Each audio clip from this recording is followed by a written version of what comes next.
ਜਿੰਨਾ ਵੀ ਸਾਡਾ ਸਾਰੇ ਦਾ ਸਾਰਾ ਇਹ ਢਾਂਚਾ ਹੈਗਾ ਵਾ, ਬਿਲਕੁਲ ਇਹ ਹਿੰਦੂ ਪੁਜਾਰੀ ਦੀ ਨਕਲ ਦੇ ਵਿੱਚ ਹੀ ਆ।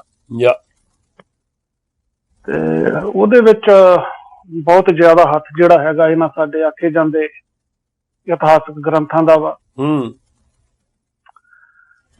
ਜਿਨ੍ਹਾਂ ਦੇ ਵਿੱਚ ਤੁਸੀਂ ਅੱਗੇ ਨਾਂ ਲਏ ਆ ਸੂਰਜ ਪ੍ਰਕਾਸ਼ ਆ, ਦਸਮ ਗ੍ਰੰਥ ਆ, ਗੁਰਬਿਲਾਸ ਪਾਤਸ਼ਾਹੀ ਆ, ਪੰਥ ਪ੍ਰਕਾਸ਼ ਆ, ਚਾਹੇ ਉਹ ਕੱਲ ਵੀਰ ਕਰਕੇ ਗਏ ਨਾ ਆਪਣੇ ਪ੍ਰਾਚੀਨ ਪੰਥ ਪ੍ਰਕਾਸ਼ ਦੀ ਗੱਲ ਵੀ ਕਰਕੇ ਗਏ ਆ। ਹਾਂਜੀ, ਯਾਨੀ ਕਿ ਸਮਝ ਨਹੀਂ ਲੱਗਦੀ ਵੀ ਹਰੇਕ ਗ੍ਰੰਥ ਦੇ ਵਿੱਚ ਇੱਕ ਤੋਂ ਇੱਕ ਵੱਧ ਕੇ ਗੁਰੂ ਸਾਹਿਬਾਂ ਦੇ ਉਹਨਾਂ ਦੀ ਜਿਹੜੀ ਸ਼ਖਸੀਅਤ ਆ, ਉਹਨਾਂ ਦੇ ਜਿਹੜੇ ਸਿਧਾਂਤ ਆ, ਉਹਨਾਂ ਨੂੰ ਗੰਧਲਾ ਕੀਤਾ ਗਿਆ, ਉਹਨਾਂ ਨੂੰ ਦਾਗੀ ਕੀਤਾ ਗਿਆ ਪੂਰੀ ਬੇਸ਼ਰਮੀ ਦੇ ਨਾਲ। ਔਰ ਸਾਡੀ ਕੌਮ ਜਿਹੜੀ ਆ ਵਿਦਵਤਾ ਇਸੇ ਵਿੱਚ ਸਮਝਦੀ ਆ ਕਿ ਵੱਧ ਤੋਂ ਵੱਧ ਉਹਨਾਂ ਗ੍ਰੰਥਾਂ ਨੂੰ ਪੜ੍ਹਿਆ ਜਾਵੇ, ਵੱਧ ਤੋਂ ਵੱਧ ਉਹਨਾਂ ਗ੍ਰੰਥਾਂ ਨੂੰ ਪ੍ਰਚਾਰਿਆ ਜਾਵੇ। ਹਾਲਾਂਕਿ ਚਾਹੀਦਾ ਤੇ ਇਹ ਆ ਵੀ ਜਿਨ੍ਹਾਂ ਗ੍ਰੰਥਾਂ ਦੇ ਵਿੱਚ ਸਾਡੇ ਗੁਰੂ ਸਾਹਿਬਾਨਾਂ ਦੇ ਸੰਬੰਧ ਵਿੱਚ ਇਹੋ ਜਿਹੇ ਵਿਚਾਰ ਦਿੱਤੇ ਹੋਏ ਹੋਣ, ਭੁੱਲ ਕੇ ਵੀ ਕਦੇ ਉਹਨਾਂ ਨੂੰ ਸੰਸਾਰ ਦੇ ਸਾਹਮਣੇ ਨਹੀਂ ਲਿਆਉਣ ਦੇਣਾ ਚਾਹੀਦਾ। ਹਾਲਾਂਕਿ ਜਿਸ ਤਰੀਕੇ ਦੇ ਨਾਲ ਤੁਸੀਂ ਦੇਖੋ ਪਿੱਛੇ ਜੇ ਇੰਦਰ ਸਿੰਘ ਘੱਗਾ ਜੀ ਦੀਆਂ ਕਿਤਾਬਾਂ ਹੋਈਆਂ ਜਾਂ ਗੁਰਬਖਸ਼ ਸਿੰਘ ਕਾਲਾ ਫਗਾਨਾ ਦੀਆਂ ਕਿਤਾਬਾਂ ਹੋਈਆਂ, ਹਾਂਜੀ, ਉਹਨਾਂ ਦੇ ਉੱਤੇ ਤੇ ਪਾਬੰਦੀਆਂ ਲਗਾਉਂਦੇ ਆ। ਉਹਨਾਂ ਨੂੰ ਤਾਂ ਕਹਿੰਦੇ ਕਿਸੇ ਦੁਕਾਨ ਦੇ ਉੱਤੇ ਜੇ ਵਿਕਦੀ ਆ ਵੀ ਤੇ ਅਸੀਂ ਦੁਕਾਨ ਨੂੰ ਵੀ ਅੱਗ ਲਾ ਕੇ ਸਾੜ ਦਿੰਦੇ। ਜਿਹੜੇ ਉਹਨਾਂ ਗ੍ਰੰਥਾਂ ਦੀ ਅਸਲੀਅਤ ਜਿਹੜੀ ਹੈਗੀ ਆ ਸੰਸਾਰ ਦੇ ਸਾਹਮਣੇ ਲਿਆਉਂਦੇ ਪਏ ਆ, ਰੱਖਦੇ ਪਏ ਆ। ਤੇ ਜਿਨ੍ਹਾਂ ਗ੍ਰੰਥਾਂ ਦੇ ਵਿੱਚ ਹਰੇਕ ਅਧਿਆਏ ਦੇ ਵਿੱਚ, ਹਰੇਕ ਚੈਪਟਰ ਦੇ ਵਿੱਚ ਗੁਰੂ ਸਾਹਿਬ ਦੇ ਜੀਵਨ ਨੂੰ, ਗੁਰੂ ਸਾਹਿਬ ਦੀਆਂ ਦਿੱਤੀਆਂ ਹੋਈਆਂ ਸਿੱਖਿਆਵਾਂ ਨੂੰ ਗੰਧਲਾ ਕੀਤਾ ਹੋਇਆ, ਉਹਨਾਂ ਦੇ ਉੱਤੇ ਰੁਮਾਲੇ ਪਾ ਕੇ ਉਹਨਾਂ ਦਾ ਵੱਧ ਤੋਂ ਵੱਧ ਪ੍ਰਚਾਰ ਕਰਦੇ ਪਏ। ਉਹ ਵੀ ਦੇਖੋ ਜੀ, ਹੁਣ ਪ੍ਰਾਚੀਨ ਪੰਥ ਪ੍ਰਕਾਸ਼ਨ ਚ ਰਤਨ ਸਿੰਘ ਭੰਗੂ ਨੇ ਵੀ ਜਿਸ ਤਰੀਕੇ ਨਾਲ ਨੰਦ ਲਾਲ ਜੀ ਬਾਰੇ ਲਿਖਿਆ ਭਈ ਉਹ ਫਰਕਸੀਅਰ ਉੱਥੇ ਉਹਦੇ ਦਰਬਾਰ ਚ ਬੈਠਾ ਸੀ। ਹਾਂਜੀ ਹਾਂਜੀ, ਤੇ ਜਾ ਕੇ ਉਹ ਕਿਹਾ ਤੇ ਮੁੜ ਕੇ ਉਹ ਮਾਤਾ ਜੀ ਹੁਣੀ ਕਹਿੰਦੇ ਵੀ ਚਿੱਠੀ ਤੂੰ ਆਪੇ ਹੀ ਲਿਖਦੇ, ਸਾਈਨ ਅਸੀਂ ਕਰ ਦਿੰਦੇ ਆ। ਹੁਣ ਐਡੀ ਬੇਸ਼ਰਮੀ ਦੇ ਨਾਲ ਇਹਨਾਂ ਤੋਂ 2-4 ਪੰਨੇ ਪਾੜੇ ਕਿਉਂ ਨਹੀਂ ਗਏ ਏਦਾਂ ਦੁਬਾਰਾ ਜਦੋਂ ਪ੍ਰਕਾਸ਼ਿਤ ਕੀਤਾ ਇਹਨਾਂ ਨੇ? ਦੇਖੋ ਨਾ ਇੱਥੇ ਦੋ ਗੱਲਾਂ ਆ। ਹਾਂ, ਮੈਂ ਗੱਲ ਕੱਲ ਸੁਣੀ ਸੀ ਵੀਰ ਦੀ ਵੀ ਸਾਡੇ ਜਿਹੜੇ ਪ੍ਰਚਾਰਕ ਆ ਹੁਣ ਇੱਕ ਪਾਸੇ ਤੇ ਭਾਈ ਨੰਦ ਲਾਲ ਜੀ ਆ ਜਾਂ ਮਾਤਾ ਸੁੰਦਰ ਕੌਰ ਜੀ ਦਾ ਨਾਂ ਲੈਂਦੇ ਆ, ਜਾਂ ਬਾਬਾ ਦੀਪ ਸਿੰਘ ਦਾ ਨਾਂ ਲੈਂਦੇ ਆ, ਭਾਈ ਮਨੀ ਸਿੰਘ ਦਾ ਨਾਂ ਲੈਂਦੇ ਆ। ਇੱਕ ਪਾਸੇ ਤਾਂ ਉਹਨਾਂ ਸਾਰਿਆਂ ਨੂੰ ਵੀ ਬਚਾਇਆ ਜਾ ਰਿਹਾ, ਤੇ ਦੂਸਰੇ ਪਾਸੇ ਜਿਨ੍ਹਾਂ ਗ੍ਰੰਥਾਂ ਦੇ ਵਿੱਚ ਕੁਝ ਲਿਖਿਆ ਵਾ ਉਹਨਾਂ ਗ੍ਰੰਥਾਂ ਨੂੰ ਵੀ ਬਚਾਇਆ ਜਾ ਰਿਹਾ। ਇੱਕ ਪਾਸ ਜਾਂ ਤਾਂ ਕਹਿ ਦਿਓ ਵੀ ਗ੍ਰੰਥ ਸਹੀ ਸੀਗੇ ਤੇ ਇਹ ਸਿੱਖ ਜਿਹੜੇ ਵਾਕਈ ਇਹੋ ਜਿਹੇ ਕਰਦਾਰ ਦੇ ਸੀਗੇ ਜਿਹੋ ਜਿਹਾ ਇਹਨਾਂ ਗ੍ਰੰਥਾਂ ਦੇ ਵਿੱਚ ਦੱਸਿਆ ਵਾ, ਤੇ ਜੇ ਉਹ ਸਿੱਖ ਜਿਹੜੇ ਆ ਉਹ ਵਧੀਆ ਜੀਵਨ ਵਾਲੇ ਸੀਗੇ, ਤੇ ਫਿਰ ਜਿਨ੍ਹਾਂ ਗ੍ਰੰਥਾਂ ਦੇ ਵਿੱਚ ਉਹਨਾਂ ਸਿੱਖਾਂ ਦੇ ਸੰਬੰਧ ਵਿੱਚ ਇਹੋ ਜਿਹੀਆਂ ਕਹਾਣੀਆਂ ਲਿਖੀਆਂ ਹੋਈਆਂ ਵਾ, ਉਹਨਾਂ ਗ੍ਰੰਥਾਂ ਨੂੰ ਪਾੜ ਕੇ ਸੁੱਟਣਾ ਚਾਹੀਦਾ। ਗ੍ਰੰਥਾਂ ਨੂੰ ਕਰੋ ਪਰ ਇਹ ਜੇ ਕੌਮ ਦੇ ਯੋਧੇ ਸੀ ਵਾਕਿਆ। ਇੱਕ ਪਾਸੇ ਤਾਂ ਹੁਣ ਜੇਕਰ ਵੀ ਬਾਬਾ ਦੀਪ ਸਿੰਘ ਮਹਾਨ ਸੀਗੇ, ਭਾਈ ਮਨੀ ਸਿੰਘ ਮਹਾਨ ਆ, ਭਾਈ ਨੰਦ ਲਾਲ, ਅਸੀਂ ਕਹਿੰਦੇ ਰਹਿਤ ਮਰਜ਼ਾਦਾ ਦੇ ਵਿੱਚ ਉਹਨਾਂ ਦਾ ਨਾਮ ਲਿਖਿਆ ਹੋਇਆ ਵਾ ਵੀ ਗੁਰੂ ਗ੍ਰੰਥ ਸਾਹਿਬ ਦੀ ਹਜ਼ੂਰੀ ਦੇ ਵਿੱਚ ਜਿਹੜਾ ਕੀਰਤਨ ਹੋ ਸਕਦਾ ਵਾ ਉਹ ਭਾਈ ਨੰਦ ਲਾਲ ਜੀ ਦੀਆਂ ਗਜ਼ਲਾਂ ਦਾ ਹੋ ਸਕਦਾ, ਯਾਨੀ ਕਿ ਉਹਨਾਂ ਦੀਆਂ ਲਿਖਤਾਂ ਨੂੰ ਇੰਨਾ ਮਾਣ ਸਤਿਕਾਰ ਦਿੱਤਾ ਜਾ ਰਿਹਾ। ਤੇ ਦੂਸਰੇ ਪਾਸੇ ਜਿਨ੍ਹਾਂ ਗ੍ਰੰਥਾਂ ਦੇ ਵਿੱਚ ਉਸ ਸਿੱਖ ਦੇ ਸੰਬੰਧ ਵਿੱਚ ਇਹੋ ਜਿਹਾ ਲਿਖਿਆ ਹੋਇਆ ਵੀ ਇਹੋ ਜਿਹੀਆਂ ਸਾਜ਼ਿਸ਼ਾਂ ਉਸ ਸਿੱਖ ਨੇ ਰਚੀਆਂ ਹੋਈਆਂ ਵਾ, ਉਹਨਾਂ ਗ੍ਰੰਥਾਂ ਦੇ ਉੱਤੇ ਵੀ ਅਸੀਂ ਪੜ੍ਹਦੇ ਪਾਈ ਜਾ ਰਹੇ, ਉਹਨਾਂ ਦੇ ਉੱਤੇ ਰੁਮਾਲੇ ਪਾਈ ਜਾ ਰਹੇ। ਔਰ ਇੱਕ ਹੈਰਾਨੀ ਦੀ ਗੱਲ ਹੋ ਰਿਹਾ ਜੀ, ਦੇਖੋ ਵੀ ਜਦੋਂ ਨਾ ਪਹਿਲਾਂ ਅਸੀਂ ਸਾਹਿਬ ਸਿੰਘ ਹੁਣਾਂ ਨੂੰ, ਅਸੀਂ ਹੁਣ ਕਰਮ ਸਿੰਘ ਹਿਸਟੋਰੀਅਨ ਬਾਰੇ ਤਾਂ ਚਲੋ ਹੈਰਾਨੀ ਨਹੀਂ ਹੁੰਦੀ ਵੀ ਉਹ ਨਹੀਂ ਜਿਸ ਹਿਸਾਬ ਨਾਲ ਉਹ ਲੌਜਿਕ ਹੀ ਠੀਕ ਨਹੀਂ ਹੈਗਾ ਜਿਹੜਾ ਕਹਿੰਦੇ ਆ ਵੀ ਅਸਲੀ ਇਤਿਹਾਸ ਜਿਹੜਾ ਮੈਂ ਬਜ਼ੁਰਗਾਂ ਤੋਂ ਸੁਣ ਕੇ ਏਦਾਂ ਲਿਖਿਆ, ਪਰ ਉਹ ਵੀ ਹੁਣ ਤੁਸੀਂ ਦੇਖ ਲਓ 84 ਦਾ ਇਤਿਹਾਸ ਤੁਸੀਂ ਅੱਜ ਦੇ ਬਜ਼ੁਰਗਾਂ ਤੋਂ ਸੁਣ ਲਓ। ਆਹੋ, ਬਸ ਕਿੰਨੀ ਇੱਕੋ ਜੀ ਹੋਣੀ ਆ ਅਜੇ ਆਪਣੇ, ਮੇਰੀ ਵੀ ਉਮਰ 12-13 ਸਾਲ ਦੀ ਸੀਗੀ ਉਸ ਵੇਲੇ, ਅੱਖਾਂ ਦੇ ਸਾਹਮਣੇ ਸਾਰਾ ਕੁਝ ਹੋਇਆ ਵਾ। ਜਿਹੜੇ ਕੋਲ ਰਹੇ ਆ ਉਹਨਾਂ ਦੇ ਕੋਲੋਂ ਸੁਣ ਲਓ। ਜੂਨ 84 ਜਦੋਂ ਵੀ ਲੰਘਦਾ ਕਿੰਨੇ ਦੀ ਇੰਟਰਵਿਊ ਆਉਂਦੀਆਂ ਵਿੱਚ ਉਸ ਵੇਲੇ, ਤੇ ਹਰੇਕ ਦੀ ਇੰਟਰਵਿਊ ਦੇ ਵਿੱਚੋਂ ਕੋਈ ਨਵੀਂ ਤੋਂ ਨਵੀਂ ਗੱਲ ਜਿਹੜੀ ਸਾਹਮਣੇ ਆਉਂਦੀ। ਜਦ ਕਿਤੇ ਤੁਸੀਂ ਭੁੱਲ ਭੁਲੇਖੇ ਕਿਤੇ ਢਾਡੀਆਂ ਨੂੰ ਸੁਣ ਲਓ ਫੇਰ ਕਹਿ ਨਹੀਂ ਕਰਦੇ, ਫੇਰ ਤਾਂ ਬਿਲਕੁਲ ਜਿੱਦਾਂ ਮਹਾਂਭਾਰਤ ਦੀ ਲੜਾਈ ਚੱਲਦੀ ਹੁੰਦੀ ਏਦਾਂ ਉਹ ਸਾਰਾ ਵਰਤਾਓ ਜਿਹੜਾ ਹੈਗਾ ਸੁਣਾਉਂਦੇ ਪੇਸ਼ ਕਰਦੇ ਆ। ਸੋ ਉਹ ਜਿਹੜੀ ਗੱਲ ਕਹਿੰਦੇ ਹੁੰਦੇ ਨਾ ਵੀ ਜਿਹੜਾ ਇਤਿਹਾਸ ਜਿਹੜਾ ਹੈਗਾ ਉਹਨੂੰ ਜਾਂ ਸ਼ਰਧਾਲੂ ਵਿਗਾੜਦੇ ਆ ਜਾਂ ਰਖਾਲੂ ਵਿਗਾੜਦੇ ਆ। ਤੇ ਹੁਣ ਪਤਾ ਨਹੀਂ ਸਾਡਾ ਇਤਿਹਾਸ ਇਹਨਾਂ ਨੂੰ ਰਖਾਲੂ ਆਖਣਾ ਕਿ ਸ਼ਰਧਾਲੂ ਆਖਣਾ ਜਿਨ੍ਹਾਂ ਨੇ ਲਿਖਿਆ ਹੋਇਆ। ਆਹੋ ਕੋਈ ਸੈਂਸ ਬਣਦੀ ਨਹੀਂ ਉਹ ਗੱਲਾਂ ਦੇ ਵਿੱਚ ਭਈ ਤੁਸੀਂ ਐਡੀ ਬੇਹਯਾਈ ਦੇ ਨਾਲ ਬੇਸ਼ਰਮੀ ਦੇ ਨਾਲ ਸਾਰਾ ਕੁਝ ਕਰਕੇ ਸਾਂਭ ਕੇ ਬੈਠੇ ਆ, ਮੋਰੇ ਉਹਨੂੰ ਸੁਣਾਈ ਜਾਂਦੇ ਆ, ਕਰੀ ਜਾਂਦੇ ਆ। ਹੁਣ ਜਦੋਂ ਭਾਈ ਗੁਰਦਾਸ ਜੀ ਦੀ ਗੱਲ ਹੁੰਦੀ ਆ, ਹਾਂਜੀ, ਸਾਹਿਬ ਸਿੰਘ ਨੇ ਉਹ ਚੀਜ਼ ਜਿਹੜਾ ਚੈਪਟਰ ਉਹਨਾਂ ਦਾ ਸੀਗਾ ਉਹ ਠੀਕਰੀਆਂ ਕਿੱਦਾਂ ਚੱਕ ਕੇ ਪੈਸਿਆਂ ਦਾ ਜੋ ਕੁਛ ਕੀਤਾ ਉਹ ਪੂਰਾ ਬਿਰਤਾਂਤ ਲਿਖਿਆ ਨਾ। ਹਾਂਜੀ, ਪਰ ਇਹ ਸਾਡੇ ਵਿਦਵਾਨਾਂ ਨੇ ਇਹਨਾਂ ਚੀਜ਼ਾਂ ਨੂੰ ਹੱਥ ਕਿਉਂ ਨਹੀਂ, ਇਹਨਾਂ ਗ੍ਰੰਥਾਂ ਨੂੰ ਹੱਥ ਕਿਉਂ ਨਹੀਂ ਪਾਇਆ? ਨਹੀਂ ਪਾਇਆ, ਬਿਲਕੁਲ। ਹੁਣ ਤੱਕ ਫੁੱਟਨੋਟ ਲਿਖ ਕੇ ਸਾਰਾ ਕੁਝ ਦੱਸੀ ਜਾਂਦੇ ਵੀ ਨਾ ਜੀ ਨਾ। ਨਹੀਂ, ਉਹ ਭਾਈ ਵੀਰ ਸਿੰਘ ਦੀ ਗੱਲ ਜਦੋਂ ਕਰਦੇ ਆ ਉਹ ਫੁੱਟਨੋਟ ਵੀ ਲਿਖਦੇ ਆ, ਪਰ ਉਹ ਛਾਪ ਕੇ ਵੇਚਦੇ ਵੀ ਪਏ ਆ। ਆਹੋ, ਉਹਦੇ ਵਿੱਚੋਂ ਕਮਾਈ ਵੀ ਹੋ ਰਹੀ ਆ। ਔਰ ਆਪਣੀਆਂ ਕਿਤਾਬਾਂ ਜਿਹੜੀਆਂ ਉਹਨੇ ਆਪ ਉਹ 10 ਪਾਤਸ਼ਾਹੀਆਂ ਦੇ ਚਮਤਕਾਰ ਲਿਖ ਦਿੱਤੇ, ਜਿਹੜੇ ਉਸੇ ਆਧਾਰ ਦੇ ਉੱਤੇ ਆਪਣੇ ਉਹ ਚਮਤਕਾਰ ਲਿਖੇ ਹੋਏ, ਉਸੇ ਆਧਾਰ ਤੇ ਲਿਖ ਦਿੱਤੇ ਆ। ਬਿਲਕੁਲ। ਜਾਂ ਤਾਂ ਉਹਨੂੰ ਅੱਜ ਮੈਂ ਉਹ ਵੀਡੀਓ ਬਣਾਉਂਦਾ ਪਿਆ ਸੀਗਾ, ਥੋੜਾ ਲੇਟ ਹੋ ਗਿਆ, ਮੈਂ ਪਾ ਨਹੀਂ ਸਕਿਆ ਅੱਜ, ਸ਼ਾਇਦ ਸੌਣ ਤੋਂ ਪਹਿਲਾਂ ਪਾ ਦੂੰਗਾ। ਉਹਦੇ ਵਿੱਚ ਉਹ ਗੱਲ ਆ ਰਹੀ ਸੀਗੀ ਭਾਈ ਵੀਰ ਸਿੰਘ ਨੇ ਜਦੋਂ ਬੰਦੇ ਬਹਾਦਰ ਦੀ ਗੱਲ ਕੀਤੀ ਆ ਨਾ, ਵੀ ਜਿਹੜਾ ਭਾਈ ਸਾਹਿਬ ਨੇ ਪਿੱਛੇ ਵੀ ਦੀਵਾਨ ਦੇ ਵਿੱਚ ਗੱਲ ਆਖੀ ਸੀਗੀ ਵੀ ਖਾਲਸਾ ਕਹਿੰਦਾ ਵੀ ਇਹ ਬੰਦਾ ਬਹਾਦਰ ਸ਼ਰਾਬ ਪੀਵੇ ਤੇ ਮਾਸ ਖਾਵੇ, ਤੇ ਫਿਰ ਅਸੀਂ ਇਹਨੂੰ ਆਪਣਾ ਆਗੂ ਮੰਨਾਂਗੇ। ਤੇ ਭਾਈ ਵੀਰ ਸਿੰਘ ਦਾ ਕਮੈਂਟ ਉੱਥੇ ਪਤਾ ਕੀ ਆ, ਵੀ ਅਜੇ ਸਾਨੂੰ ਭਾਈ ਵੀਰ ਸਿੰਘ ਇਸ ਗੱਲ ਦਾ ਖੰਡਨ ਕਰਦਾ ਪਿਆ, ਪਰ ਕਮੈਂਟ ਕੀ ਆ, ਕਹਿੰਦਾ ਵੀ ਅਜੇ ਤਾਂ ਖਾਲਸੇ ਦੇ ਵਿੱਚ ਸ਼ਰਾਬ ਦੀ ਰਿਵਾਜ ਸ਼ੁਰੂ ਨਹੀਂ ਸੀ ਹੋਇਆ।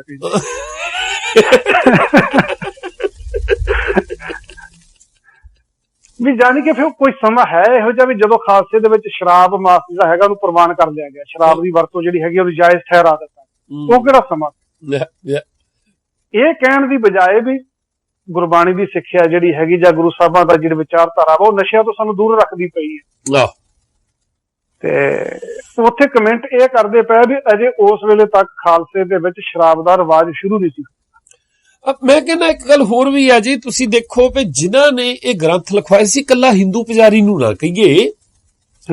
ਮੈਨੂੰ ਲੱਗਦਾ ਆ ਵੀ ਅੱਗੇ ਚਲੋ ਅਸੀਂ ਵੀ ਕਦੇ ਕਹਿੰਦੇ ਸੀ ਵੀ ਅੰਗਰੇਜ਼ਾਂ ਦਾ ਮੋਟਿਵ ਕੀ ਸੀਗਾ, ਪਰ ਹੁਣ ਉਹ ਗੱਲ ਕਲੀਅਰ ਹੋ ਰਹੀ ਆ। ਹਾਂਜੀ, ਵੀ ਜਿਹੜੇ ਪੁਜਾਰੀਵਾਦ ਨੂੰ, ਜਿਹੜੇ ਢਾਂਚੇ ਨੂੰ, ਜਿਹੜੇ ਸਟਰਕਚਰ ਨੂੰ ਗੁਰੂ ਸਾਹਿਬ ਸੱਟ ਲਾ ਰਹੇ ਆ, ਉਹ ਈਸਾਈਆਂ ਦੇ ਪੁਜਾਰੀਆਂ ਦੇ ਉੱਤੇ ਵੀ ਬਰਾਬਰ ਲੱਗ ਰਹੀ ਆ। ਜਿੱਥੇ ਪੁਜਾਰੀ ਸ਼੍ਰੇਣੀ ਆਉਂਦੀ ਹੈ ਜਿਹਨੇ ਦੂਸਰੇ ਦੀ ਕਮਾਈ ਦੇ ਉੱਤੇ ਆਪ ਭਲਣਾ ਹੈਗਾ ਵਾ, ਦੂਸਰਿਆਂ ਨੂੰ ਸ਼ਦਾਈ ਬਣਾ ਕੇ, ਕਿਉਂਕਿ ਪੁਜਾਰੀ ਦਾ ਧੰਦਾ ਚੱਲਦਾ ਹੀ ਇਸੇ ਤਰੀਕੇ ਦੇ ਨਾਲ ਆ ਨਾ। ਜਿੰਨਾ ਹੁਣ ਵੇਖੋ ਕਿੰਨੀ ਤਰਾਸਦੀ ਆ, ਵੈਸੇ ਆਮ ਪ੍ਰਚਾਰਿਆ ਇਹ ਜਾਂਦਾ ਵਾ ਵੀ ਧਰਮ ਜਿਹੜਾ ਹੈਗਾ ਇਹ ਮਨੁੱਖ ਨੂੰ ਵਧੀਆ ਬਣਾਉਂਦਾ, ਮਨੁੱਖ ਦੇ ਜੀਵਨ ਦਾ ਵਿਕਾਸ ਕਰਦਾ ਪਿਆ। ਹਾਂਜੀ, ਇਸੇ ਵਾਸਤੇ ਬੰਦਾ ਇਸ ਪਾਸੇ ਆਉਣਾ ਚਾਹੀਦਾ ਵੀ ਇਧਰ ਬੰਦੇ ਨੂੰ ਸ਼ਾਂਤੀ ਮਿਲਦੀ ਹੈ, ਬੰਦੇ ਵਾਸਤੇ ਵਧੀਆ ਜੀਵਨ ਦਾ ਸਾਧਨ ਹੈ। ਪਰ ਹੋਰ ਬਿਲਕੁਲ ਇਸ ਦੇ ਉਲਟ ਰਿਹਾ। ਚਾਹੇ ਕਿਸੇ ਧਰਮ ਦੇ ਵਿੱਚ ਦੇਖ ਲਓ, ਈਸਾਈਅਤ ਦੇ ਵਿੱਚ ਦੇਖ ਲਓ, ਸਾਨੂੰ ਸਭ ਖਰਾ ਆਪਣਾ ਜ਼ਿਆਦਾ ਪਤਾ, ਹਿੰਦੂਆਂ ਦੇ ਨਾਲ ਸਾਡੀ ਥੋੜੀ ਨੇੜਤਾ, ਉਹਨਾਂ ਦਾ ਕੁਝ ਜ਼ਿਆਦਾ ਪਤਾ ਹੈਗਾ। ਅਬ ਚਲ ਈਸਾਈਆਂ ਦੇ ਵਿੱਚ ਤਾਂ ਇੱਕ ਗੱਲ ਵਾਧੂ ਸੀ ਨਾ, ਜਦੋਂ ਤੁਸੀਂ ਹਿੰਦੂ ਪੁਜਾਰੀ ਨੂੰ ਦੇਖਦੇ ਆ, ਹਾਂਜੀ, ਉਹਨੇ ਤਾਂ ਸਿਰਫ ਇਹਦੇ ਤੋਂ ਆਪਣਾ ਪਰਿਵਾਰ ਪਾਲਿਆ। ਬਿਲਕੁਲ, ਜਾਂ ਕਿਤੇ ਜਿਹੜੀ ਹਕੂਮਤ ਹੋਊਗੀ ਉਹਦੀ ਦਲਾਲੀ ਕਰ ਲਈ ਹੋਊਗੀ ਥੋੜੀ ਬਹੁਤੀ। ਈਸਾਈਆਂ ਨੇ ਤਾਂ ਸਟੇਟਾਂ ਬਣਾਈਆਂ ਉਹਦੇ ਸਿਰ ਤੇ। ਬਿਲਕੁਲ, ਪੁਜਾਰੀਵਾਦ ਦੇ ਸਿਰ ਤੇ ਉਹ ਚਰਚ ਦੇ ਪਾਦਰੀ ਤੋਂ ਕਹਾ ਕੇ ਬਾਦਸ਼ਾਹ ਨੂੰ ਐਨ ਨੇਕਲੰਕੀ ਦੱਸਿਆ। ਬਿਲਕੁਲ, ਠੀਕ ਹੈ। ਤੇ ਹੁਣ ਉਹ ਜਿਹੜੇ ਜਦੋਂ ਭਾਈ ਵੀਰ ਸਿੰਘ ਦੀ ਗੱਲ ਕਰਦੇ ਆ, ਉਹ ਵੀ ਤਾਂ ਉਸੇ ਲਾਣੇ ਨਾਲ ਸੰਬੰਧਿਤ ਆ ਜਿਹੜਾ ਹਿੰਦੂ ਪੁਜਾਰੀ ਦੀ ਸਹਾਇਤਾ ਦੇ ਨਾਲ ਅੰਗਰੇਜ਼ਾਂ ਦੀ ਸਟੇਟ ਹੁੰਦੇ ਹੋਏ ਇਹ ਗ੍ਰੰਥਾਂ ਨੂੰ ਪ੍ਰਮੋਟ ਕਰ ਰਿਹਾ ਆ। ਬਿਲਕੁਲ, ਭਾਈ ਵੀਰ ਸਿੰਘ ਵੀ ਉਹਨਾਂ ਨਾਲ ਹੀ ਸੰਬੰਧਿਤ ਆ। ਬਿਲਕੁਲ, ਪਰ ਦੇਖੋ ਪ੍ਰਚਾਰ ਇਦਾਂ ਦਾ ਕੀਤਾ ਗਿਆ ਕਿ ਭਾਈ ਵੀਰ ਸਿੰਘ ਦੇ ਸੰਬੰਧ ਵਿੱਚ ਕੋਈ ਗੱਲ ਕਰਨ ਦਾ ਹੌਸਲਾ ਨਹੀਂ ਕਰਦਾ ਪਿਆ, ਕੋਈ ਯਤਨ ਨਹੀਂ ਕਰਦਾ ਪਿਆ। ਉਹਨਾਂ ਨੂੰ ਸੰਤ ਕਵੀ, ਉਹਨਾਂ ਨੂੰ ਮੈਂ ਅੱਗੇ ਸ਼ਾਇਦ ਆਖਿਆ ਸੀਗਾ ਵੀ ਉਹਨਾਂ ਨੂੰ ਕੁਝ ਲੋਕ ਜਿਹੜੇ ਹੈਗੇ ਦੂਸਰਾ ਭਾਈ ਗੁਰਦਾਸ ਆਖਦੇ ਪਏ ਆ। 20ਵੀਂ ਸਦੀ ਦੇ ਭਾਈ ਗੁਰਦਾਸ ਉਹ ਸੀ। ਤੇ ਪਰ ਜਿਹੜੇ ਤੁਸੀਂ ਆ ਗੱਲ ਕੀਤੀ ਵੀ ਆ ਵੀ ਸਾਡਾ ਕਿਉਂਕਿ ਨੇੜਤਾ ਜ਼ਿਆਦੀ ਹਿੰਦੂ ਦੇ ਨਾਲ ਹੈ, ਇਸ ਵਾਸਤੇ ਉਹਦਾ ਬਸ ਜਿੱਦਾਂ ਕਹਿੰਦੇ ਹੁੰਦੇ ਵੀ ਕਸ਼ਹਿਰਾ ਧਾਰੀ ਹਿੰਦੂ ਭਾਈ ਸਾਹਿਬ ਨੇ ਸ਼ਬਦ ਵਰਤਿਆ ਸੀਗਾ, ਬਿਲਕੁਲ ਉਹੀ। ਕੋਈ ਮਰਜ਼ਾਦਾ ਆਪਣੀ ਲੈ ਲਓ, ਕੋਈ ਵੀ ਆਪਣੀ ਪਰੰਪਰਾ ਲੈ ਲਓ, ਕੋਈ ਵੀ ਧਾਰਨਾ ਜਿਹੜੀ ਹੈਗੀ ਆ, ਕਿਧਰੇ ਨਾ ਕਿਧਰੇ ਜਾ ਕੇ ਹਿੰਦੂਇਜ਼ਮ ਦੀ ਧਾਰਨਾ ਦਾ ਇੱਕ ਬਦਲਵਾਂ ਰੂਪ ਹੈ ਜਿਹੜਾ ਸਾਡੇ ਸਾਹਮਣੇ ਆਇਆ। ਜਿਨ੍ਹਾਂ ਧਾਰਨਾਵਾਂ ਦੇ ਵਿੱਚੋਂ, ਜਿਨ੍ਹਾਂ ਮਾਨਤਾਵਾਂ ਦੇ ਵਿੱਚੋਂ ਸਾਨੂੰ ਗੁਰੂ ਸਾਹਿਬ ਨੇ ਕੱਢਿਆ। ਪਰ ਅੱਜ ਕੀ ਹੋਇਆ, ਜੇ ਅਸੀਂ ਜਦੋਂ ਆਪਣਾ ਵੱਖਰਾਪਨ ਵੀ ਦਿਖਾਉਣੇ ਆ ਨਾ ਵੀ ਸਿੱਖ ਨਿਆਰੀ ਕੌਣ ਹੈ, ਅਸੀਂ ਉਹਨਾਂ ਹੀ ਮਨੌਤਾਂ ਨੂੰ ਸਾਹਮਣੇ ਰੱਖ ਕੇ ਆਪਣੇ ਵੱਖਰੇਪਨ ਹੋਣ ਦਾ ਦਾਅਵਾ ਕਰਦੇ, ਜਿਹੜੀਆਂ ਹੈਗੀਆਂ ਉਹਨਾਂ ਦਾ ਹੀ ਇੱਕ ਬਦਲਵਾਂ ਰੂਪ ਹੈ। ਹੁਣ ਵੱਖਰਾ ਇਹੀ ਆ ਵੀ ਉਹ ਗੀਤਾ ਦੇ ਪਾਠ ਕਰਦੇ ਆ, ਰਮਾਇਣ ਦਾ ਪਾਠ ਕਰ, ਅਸੀਂ ਗੁਰੂ ਗ੍ਰੰਥ ਸਾਹਿਬ ਦਾ ਪਾਠ ਕਰਦੇ ਆ। ਉਹ ਪੱਥਰ ਦੀ ਮੂਰਤੀ ਅੱਗੇ ਅਰਦਾਸ ਕਰਦੇ ਆ, ਅਸੀਂ ਗੁਰੂ ਗ੍ਰੰਥ ਸਾਹਿਬ ਦੇ ਅੱਗੇ ਅਰਦਾਸ ਕਰਦੇ। ਉਹ ਗੰਗਾ ਚ ਨਹਾਉਂਦੇ, ਅਸੀਂ ਸਰੋਵਰਾਂ ਚ ਨਹਾਉਂਦੇ ਆ। ਅਸੀਂ ਸਰੋਵਰਾਂ ਚ ਨਹਾਉਂਦੇ ਆ। ਹੈ ਤਾਂ ਸਾਰਾ ਕੁਝ ਉਹੀ ਆ, ਜਦਕਿ ਇਹਨਾਂ ਮਾਨਤਾਵਾਂ ਦੇ ਵਿੱਚੋਂ ਜਿਹੜਾ ਹੈਗਾ ਗੁਰੂ ਸਾਹਿਬ ਨੇ ਜਿਹੜਾ ਸਭ ਕੱਢਿਆ। ਮਿਸ਼ਰੀ ਉਹਨਾਂ ਦੇ ਪਾਠੀ ਵੀ ਲੈਂਦੇ ਆ, ਸਾਡੇ ਵੀ ਲੈਚੀਆਂ ਮਿਸ਼ਰੀ ਉਹ ਸਾਂਝੀ ਆ ਸਾਰੀ। ਬਿਲਕੁਲ ਬਿਲਕੁਲ ਬਿਲਕੁਲ।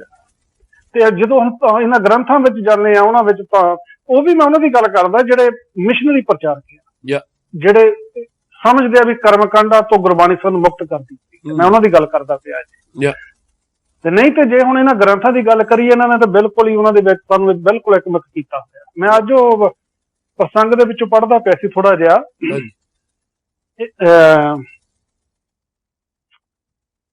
ਗੁਰੂ ਗ੍ਰੰਥ ਸਾਹਿਬ ਜੀ ਦਾ ਜਿਹੜਾ ਪ੍ਰਕਾਸ਼ ਦੀ ਗੱਲ ਚੱਲਦੀ ਪਈ।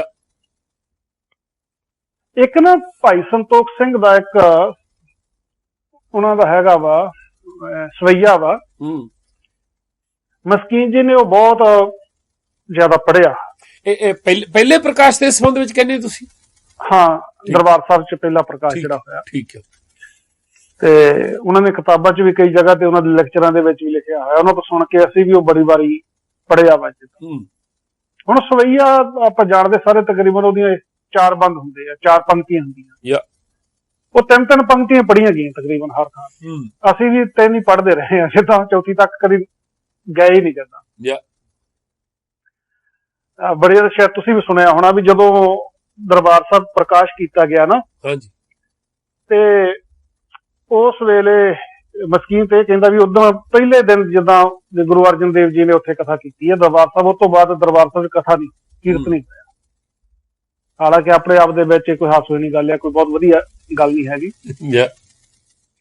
ਤੇ ਉਸ ਦਿਨ ਉਹਨਾਂ ਨੇ ਕਥਾ ਕਰਦਿਆਂ ਹੋਇਆ ਇਹ ਆਖਿਆ, ਉਹ ਪੰਕਤੀਆਂ ਜਿਹੜੀਆਂ ਲਿਖਦੇ ਆ ਵੀ ਸ਼੍ਰੀ ਗੁਰ ਕੇਰ ਸ਼ਰੀਰ ਜੋ ਸਭ ਥਾਨ ਸਮੇਂ ਸਭ ਨਾ ਦਰਤੇ ਹੈ, ਗ੍ਰੰਥ ਰਿਦਾ ਗੁਰ ਕੋਏ ਜਾਨੋ ਉੱਤਮ ਹੈ ਸਭ ਕਾਲ ਰਹੇ। ਵੀ ਗੁਰੂ ਸਾਹਿਬ ਦੇ ਜਿਹੜੇ ਸ਼ਰੀਰ ਆ ਉਹ ਸਾਰੇ ਸਮਿਆਂ ਵਾਸਤੇ ਨਹੀਂ ਹੈਗੇ ਤੇ ਸਾਰੀਆਂ ਥਾਵਾਂ ਦੇ ਵਾਸਤੇ ਨਹੀਂ ਹੈਗੇ। ਜੇ ਗੁਰੂ ਇੱਕ ਸਮੇਂ ਚ ਇੱਕੋ ਥਾਂ ਤੇ ਹੋ ਸਕਦਾ, ਦੂਸਰੇ ਨਗਰ ਦੇ ਵਿੱਚ ਨਹੀਂ ਹੋ ਸਕਦਾ, ਤੀਸਰੇ ਨਗਰ ਦੇ ਵਿੱਚ ਨਹੀਂ ਹੋ ਸਕਦਾ। ਇਸ ਵਾਸਤੇ ਵੀ ਗ੍ਰੰਥ ਸਾਹਿਬ ਦਿੱਤਾ ਵੀ ਹਰੇਕ ਥਾਂ ਤੇ ਹੋਣਗੇ। ਹਾਲਾਂਕਿ ਉਸ ਵੇਲੇ ਵੀ ਗ੍ਰੰਥ ਸਾਹਿਬ ਦੀ ਬੀੜ ਇੱਕੋ ਹੀ ਆ, ਇੱਕ ਜਾਂ ਵੱਧ ਤੋਂ ਵੱਧ ਕਹਿੰਦੇ ਆ ਵੀ ਇੱਕ ਉਤਾਰਾ ਕਰ ਦਿੱਤਾ ਸੀ, ਉਹ ਚ ਵੀ ਕਦੇ ਵੱਧ ਘੱਟ ਪਾ ਦਿੱਤੀ ਗਈ। ਪਰ ਕਹਿੰਦੇ ਵੀ ਗ੍ਰੰਥ ਦੇ ਦਾ ਗੁਰ ਕੋਏ ਜਾਨੋ ਉੱਤਮ ਹੈ ਸਭ ਕਾਲ ਰਹੇ। ਗ੍ਰੰਥ ਜਿਹੜਾ ਇਹਨੂੰ ਗੁਰੂ ਦਾ ਹਿਰਦਾ ਜਾਣੋ, ਇਹ ਸਦਾ ਰਹੂ, ਇਹ ਸਭ ਤੋਂ ਉੱਤਮ ਹੈ। ਤੀਸਰੀ ਪੰਕਤੀ ਇਹਦੇ ਨਾਲ ਸੁਣਾਉਂਦੇ ਹੁੰਦੇ ਸੀਗੇ ਕਿ ਮੇਰੇ ਸਰੂਪ ਤੇ ਜਾਣਤੇ ਹੈ ਦੀਰਘ ਸਾਹਿਬ ਜਾਨ ਅਦੈਬ ਕਾ ਹੈ। ਗ੍ਰੰਥ ਨੂੰ ਮੇਰੇ ਸਰੀਰ ਤੋਂ ਜ਼ਿਆਦਾ ਅਹਿਮੀਅਤ ਦੇ ਦੀ। ਇਹ ਗ੍ਰੰਥ ਜਿਹੜਾ ਹੈਗਾ ਇਹ ਮੇਰਾ ਵੀ ਸਾਹਿਬ ਆ, ਮਾਲਕ ਆ, ਤੇ ਮੈਂ ਇਹਨੂੰ ਨਮਸਕਾਰ ਕਰਦਾ, ਮੈਂ ਇਹਦਾ ਅਦਬ ਕਰਦਾ।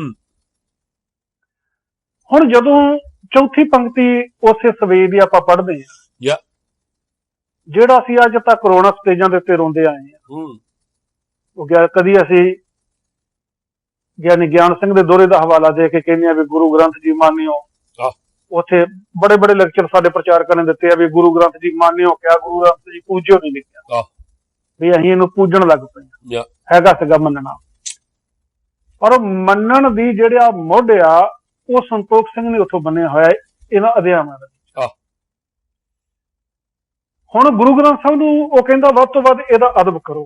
ਹੁਣ ਅੱਜ ਵੀ ਅਸੀਂ ਦੇਖਦੇ ਹਾਂ ਗੁਰੂ ਗ੍ਰੰਥ ਸਾਹਿਬ ਦੇ ਜਿਹੜਾ ਬੇਅਦਬੀ ਦਾ ਜਿੰਨੇ ਵੀ ਐਪੀਸੋਡ ਹੋ ਰਹੇ ਆ, ਜਿਨ੍ਹਾਂ ਮੁੱਦਿਆਂ ਦੇ ਉੱਤੇ ਸਾਨੂੰ ਭੜਕਾਇਆ ਜਾ ਰਿਹਾ ਵਾ, ਨਹੀਂ ਤੇ ਗੱਲ ਸਾਡੀ ਸਮਝ ਵਿੱਚ ਆ ਜਾਣੀ ਚਾਹੀਦੀ ਸੀ ਵੀ ਗਿਆਨ ਦੀ ਬੇਅਦਬੀ ਏਦਾਂ ਕਦੇ ਵੀ ਨਹੀਂ ਹੋ ਸਕਦੀ, ਕਿਸੇ ਤਰੀਕੇ ਦੇ ਨਾਲ ਵੀ ਨਹੀਂ ਹੋ ਸਕਦੀ।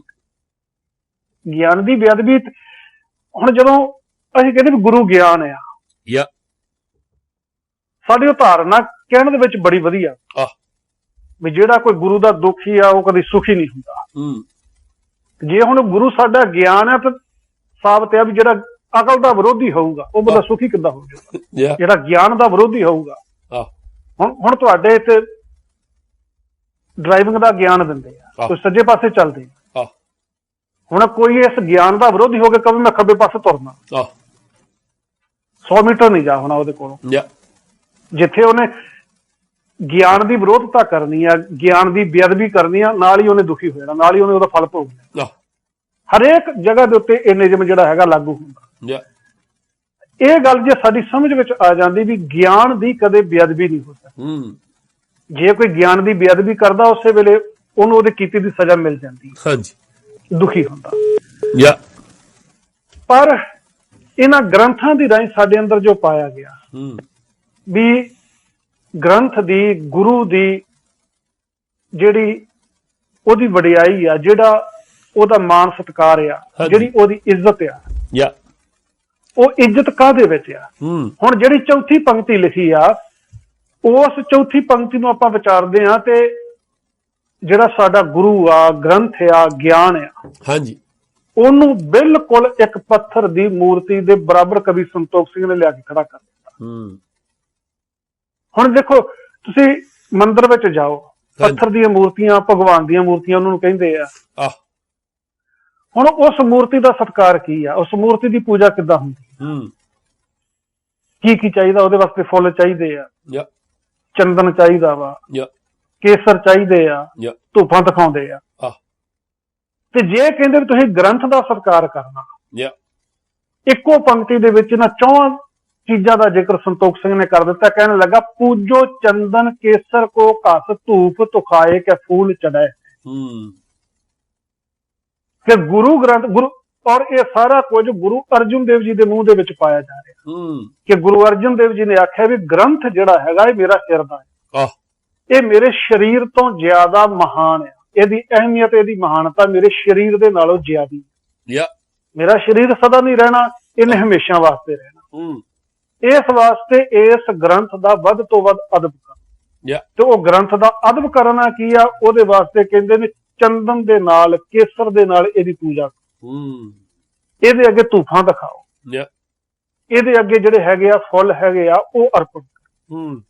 ਯਾਨੀ ਕਿ ਜਿਹੜੀ ਸਮੱਗਰੀ ਇੱਕ ਪੱਥਰ ਦੀ ਮੂਰਤੀ ਵਾਸਤੇ ਚਾਹੀਦੀ ਹੈ, ਜੋ ਪੁਜਾਰੀ ਦੱਸ ਰਿਹਾ ਸੀ, ਹਾਲਾਂਕਿ ਇਹੋ ਜਿਹੀ ਅਗਵਾਈਆਂ ਬਾਣੀ ਵਿੱਚੋਂ ਬਾਰ-ਬਾਰ ਸਾਨੂੰ ਮਿਲ ਜਾਂਦੀ ਤੇ ਪੱਥਰ ਨੂੰ ਭਾਵੇਂ ਤੁਸੀਂ ਰੂੜੀਆਂ ਦੇ ਉੱਤੇ ਸੁੱਟ ਦੋ, ਉਹਦਾ ਕੀ ਘਟ ਜਾਣਾ। ਮ੍ਰਿਤਕ ਆ, ਮੁਰਦਾ ਆ। ਹੁਣ ਮੁਰਦੇ ਦੇ ਨਾਲ ਜਦੋਂ ਉਦਾਹਰਨ ਦਿੱਤੀਆਂ ਗਈਆਂ ਵੀ ਮੁਰਦੇ ਦੇ ਉੱਤੇ ਭਾਵੇਂ ਚੰਦਨ ਚੜਾ ਦਿਓ, ਭਾਵੇਂ ਉਹਨੂੰ ਵੈਸਟਾ ਚ ਲਾ ਦਿਓ, ਮੁਰਦੇ ਦਾ ਕੀ ਘਟ ਜਾਣਾ।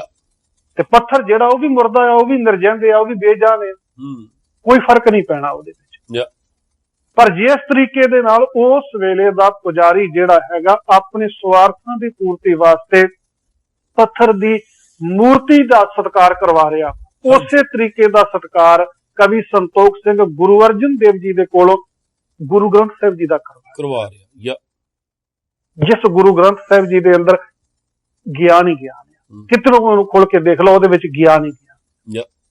ਹੁਣ ਜਿਹੜੀ ਅਕਲ ਦੀ ਗੱਲ ਆ, ਜਿਹੜੀ ਗਿਆਨ ਦੀ ਗੱਲ ਆ, ਉਹਦਾ ਸਤਿਕਾਰ ਤੇ ਉਹਨੂੰ ਮੰਨਣ ਦੇ ਵਿੱਚ ਹੋਊਗਾ ਨਾ ਕਿ ਉਹਦੇ ਅੱਗੇ ਧੂਫਾਂ ਦਿਖਾਉਣ ਦੇ ਵਿੱਚ, ਨਾ ਕਿ ਉਹਦੇ ਅੱਗੇ ਚੰਦਨ ਰਗਣ ਦੇ ਵਿੱਚ, ਜਾਂ ਕੇਸਰ ਦੇ ਉਹਨੂੰ ਤਿਲਕ ਲਗਾਉਣ ਦੇ ਵਿੱਚ, ਜਾਂ ਉਹਦੇ ਅੱਗੇ ਧੂਫਾਂ ਦਿਖਾਈ ਜਾਈਏ, ਫੁੱਲ ਉਹਦੇ ਅੱਗੇ ਅਰਪਣ ਕਰੀ ਜਾਈਏ। ਕੋਈ ਵੀ ਗਿਆਨ ਆ, ਕਿਸੇ ਕਿਤਾਬ ਦੇ ਵਿੱਚ ਕੋਈ ਗਿਆਨ ਆ, ਉਹਦਾ ਜੀਵਨ ਦੇ ਵਿੱਚ ਲਾਭ ਤੇ ਉਦੋਂ ਹੀ ਹੋਣਾ ਨਾ ਜਦੋਂ ਉਹਨੂੰ ਕਮਾਵਾਂਗੇ, ਜਦੋਂ ਉਹਨੂੰ ਸਮਝਾਂਗੇ, ਜਦੋਂ ਉਹਨੂੰ ਮੰਨਾਂਗੇ। ਤੇ ਜੇ ਉਹਨੂੰ ਸਮਝਣ ਦੀ ਜਗ੍ਹਾ ਤੇ, ਮੰਨਣ ਦੀ ਜਗ੍ਹਾ ਤੇ, ਉਹਨੂੰ ਜੀਵਨ ਦੇ ਵਿੱਚ ਲਿਆਉਣ ਦੀ ਜਗ੍ਹਾ ਤੇ ਉਹਦੇ ਅੱਗੇ ਧੂਫਾਂ ਦਿਖਾਉਣੀ ਸ਼ੁਰੂ ਕਰਦੀ, ਉਹਦੇ ਤੋਂ ਕਿਸੇ ਕਿਸਮ ਦਾ ਸਾਨੂੰ ਲਾਭ ਨਹੀਂ। ਔਰ ਪੁਜਾਰੀ ਜਿਹੜਾ ਸਿੱਖ ਪੁਜਾਰੀ ਬਣਿਆ ਹੋਇਆ, ਉਹ ਚਾਹੁੰਦਾ ਇਹ ਆ ਵੀ ਗੁਰੂ ਗ੍ਰੰਥ ਸਾਹਿਬ ਤੋਂ ਸਿੱਖ ਜਗਤ ਨੂੰ ਕਿਸੇ ਕਿਸਮ ਦਾ ਕੋਈ ਲਾਭ ਨਾ ਹੋਵੇ ਕਿਧਰੇ। ਕਿਉਂਕਿ ਜਦੋਂ ਸਿੱਖ ਜਗਤ ਨੂੰ ਗੁਰੂ ਗ੍ਰੰਥ ਸਾਹਿਬ ਤੋਂ ਲਾਭ ਹੋਣਾ ਸ਼ੁਰੂ ਹੋ ਗਿਆ, ਉਦੋਂ ਪੁਜਾਰੀ ਦਾ ਨੁਕਸਾਨ ਹੋਣਾ ਸ਼ੁਰੂ, ਉਦੋਂ ਗੁਰੂ ਸਾਹਿਬ ਵਰਗੇ ਬਣਨੇ ਸ਼ੁਰੂ ਹੋ ਜਾਣੇ ਨਾ ਸਿੱਖ। ਕਿਉਂਕਿ ਹੁਣ ਅਗਾਂਹ ਇਹਨੇ ਇਸੇ ਅਧਿਆਇ ਦੇ ਵਿੱਚ ਲਿਖੇ ਤਾਂ ਬੜੇ ਅਸਵਈਏ ਕਹਿੰਦਾ ਜੇਤਕ ਗ੍ਰੰਥ ਅਦਾਇਬ ਰਾਖੇ ਤੇਤਕ ਹੀ ਫਲ ਪਾਵੇ। ਜਿੰਨਾ ਜ਼ਿਆਦਾ ਅਦਬ ਕਰੋਗੇ ਓਨਾ ਜ਼ਿਆਦਾ ਤੁਹਾਨੂੰ ਫਲ ਮਿਲੂਗਾ। ਤੇ ਅਦਬ ਕੀ ਆ? ਇਹਦੀ ਵੱਧ ਤੋਂ ਵੱਧ ਪੂਜਾ ਕੀਤੀ ਜਾਏ, ਇਹਦੇ ਅੱਗੇ ਵੱਧ ਤੋਂ ਵੱਧ। ਹੁਣ ਦੇਖੋ ਜਦੋਂ ਆਪਾਂ ਕਹਿੰਦੇ ਆ ਨਾ ਵੀ ਅਕਾਲ ਤਖਤ ਦੀ ਮਰਜ਼ਾਦਾ ਦੀ ਗੱਲ ਕਰਦੇ ਆ, ਵੀ ਉਸ ਵੇਲੇ ਵੀ, ਹਾਲਾਂਕਿ ਉਹਦੇ ਵਿੱਚ ਬੜੀਆਂ ਗੱਲਾਂ ਇਹੋ ਜਿਹੀਆਂ ਵਾ ਜਿੱਥੇ ਸਪਸ਼ਟ ਪਤਾ ਚੱਲਦਾ ਵਾ ਕਿ ਪੁਜਾਰੀ ਸ਼੍ਰੇਣੀ ਦੇ ਨਾਲ ਸਮਝੌਤੇ ਕੀਤੇ ਗਏ।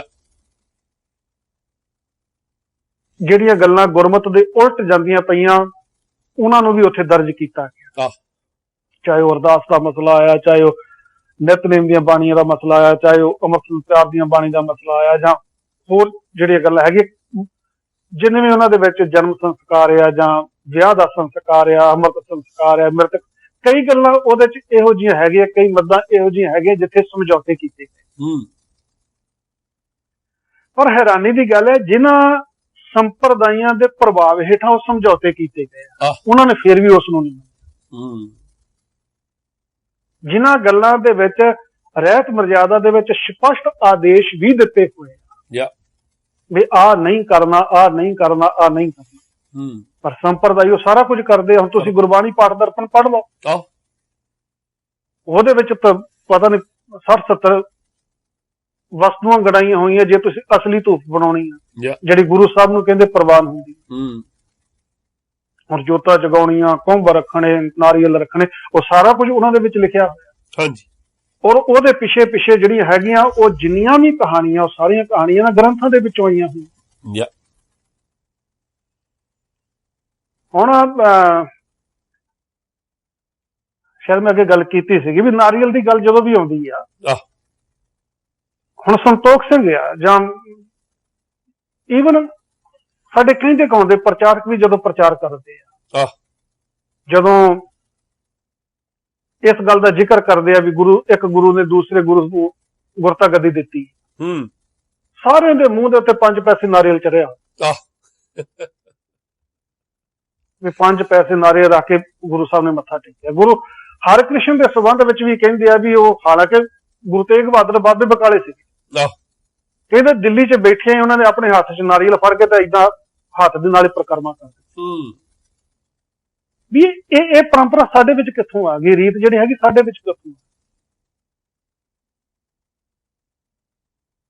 ਨਾਰੀਅਲ ਦੀ ਸਾਡੇ ਵਿੱਚ ਰੀਤ ਕਿਸ ਤਰੀਕੇ ਦੇ ਨਾਲ ਆ? ਸਾਡਾ ਤੇ ਇਹਦੇ ਨਾਲ ਸੰਬੰਧ। ਹੁਣ ਗੁਰੂ ਗ੍ਰੰਥ ਸਾਹਿਬ ਦੇ ਵਿੱਚ 2-3 ਥਾਵਾਂ ਦੇ ਉੱਤੇ ਜ਼ਿਕਰ ਏਦਾਂ ਦਾ ਆਉਂਦਾ ਜਿੱਥੇ ਇਹ ਕਹਿੰਦੇ ਵੀ ਗੁਰੂ ਸਾਹਿਬ ਦੂਸਰੇ ਗੁਰੂ ਸਾਹਿਬ ਨੂੰ ਗੁਰਿਆਈ ਦਿੰਦੇ। ਸਤਿ ਬਲਵੰਡ ਜੀ ਦੀ ਵਾਰ ਦੇ ਵਿੱਚ ਆਉਂਦਾ ਵੀ ਸਹਿਟਿਕਾ ਦਿੱਤੋ ਸਜੀਵਦਾ, ਗੁਰੂ ਨਾਨਕ ਪਾਤਸ਼ਾਹ ਜੀ ਨੇ ਜਦੋਂ ਗੁਰੂ ਅੰਗਦ ਦੇਵ ਜੀ ਨੂੰ ਗੁਰਿਆਈ ਦਿੱਤੀ, ਕਿਧਰੇ 5 ਪੈਸੇ ਨਾਰੀਅਲ ਦਾ ਜ਼ਿਕਰ ਉਹਦੇ ਵਿੱਚ ਨਹੀਂ। ਰਾਮਕਲੀ ਸੱਧ ਪੜ੍ਹਦੇ ਆ ਜਦੋਂ ਗੁਰੂ ਅਮਰਦਾਸ ਜੀ ਨੇ ਗੁਰੂ ਰਾਮਦਾਸ ਜੀ ਨੂੰ ਜ਼ਿੰਮੇਵਾਰੀ ਦਿੱਤੀ, ਉੱਥੇ ਜਿੰਨੀਆਂ ਪੰਕਤੀਆਂ ਪੜ੍ਹ ਲਓ ਕਿਸੇ ਪੰਕਤੀ ਦੇ ਅੰਦਰ 5 ਪੈਸੇ ਨਾਰੀਅਲ ਦਾ ਜ਼ਿਕਰ ਨਹੀਂ। ਤੁਸੀਂ ਭੱਟਾ ਦੇ ਸਵਈਏ ਵੀ ਪੜ੍ਹ ਲੈਂਦੇ ਆ, ਉੱਥੇ ਵੀ ਰਾਜਯੋਗ ਤਖਤ ਦੀਨ ਗੁਰੂ ਰਾਮਦਾਸ ਕਰਕੇ ਲਿਖਿਆ ਹੁੰਦਾ, 5 ਗੁਰੂਆਂ ਦੀ ਗੁਰਿਆਈ ਦਾ ਉੱਥੇ ਜ਼ਿਕਰ ਮਿਲਦਾ।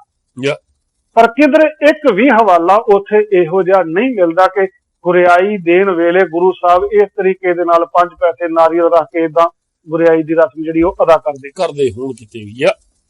ਪਰ ਇਹਨਾਂ ਗ੍ਰੰਥਾਂ ਦੇ ਵਿੱਚੋਂ ਸਾਰਾ ਕੁਝ ਆ ਰਿਹਾ ਤੇ ਉਹਦਾ ਨਤੀਜਾ ਇਹ ਨਿਕਲਿਆ ਵੀ ਭਾਵੇਂ ਸਾਡੇ ਉਸ ਵੇਲੇ ਦੇ ਜਾਗਰੂਕ ਅਖਵਾਉਣ ਵਾਲੇ ਵਿਦਵਾਨ ਤਬਕਾ ਜਿਹੜਾ ਸੀ, ਜਿਨ੍ਹਾਂ ਨੇ ਰਹਿਤ ਮਰਜ਼ਾਦਾ ਤਿਆਰ ਕੀਤੀ, ਭਾਵੇਂ ਉਹਨਾਂ ਨੇ ਆਪਣੇ ਵੱਲੋਂ ਬਹੁਤ ਵਧੀਆ ਉਪਰਾਲਾ ਕੀਤਾ ਹੋਊਗਾ, ਪਰ ਜਿਨ੍ਹਾਂ ਦੇ ਨਾਲ ਉਹਨਾਂ ਨੇ ਸਮਝੌਤੇ ਕਰਕੇ ਕਮਜ਼ੋਰੀਆਂ ਦਿਖਾਈਆਂ, ਉਹਨਾਂ ਨੇ ਇਹਨੂੰ ਬਿਲਕੁਲ ਮਾਨਤਾ ਨਹੀਂ ਦਿੱਤੀ।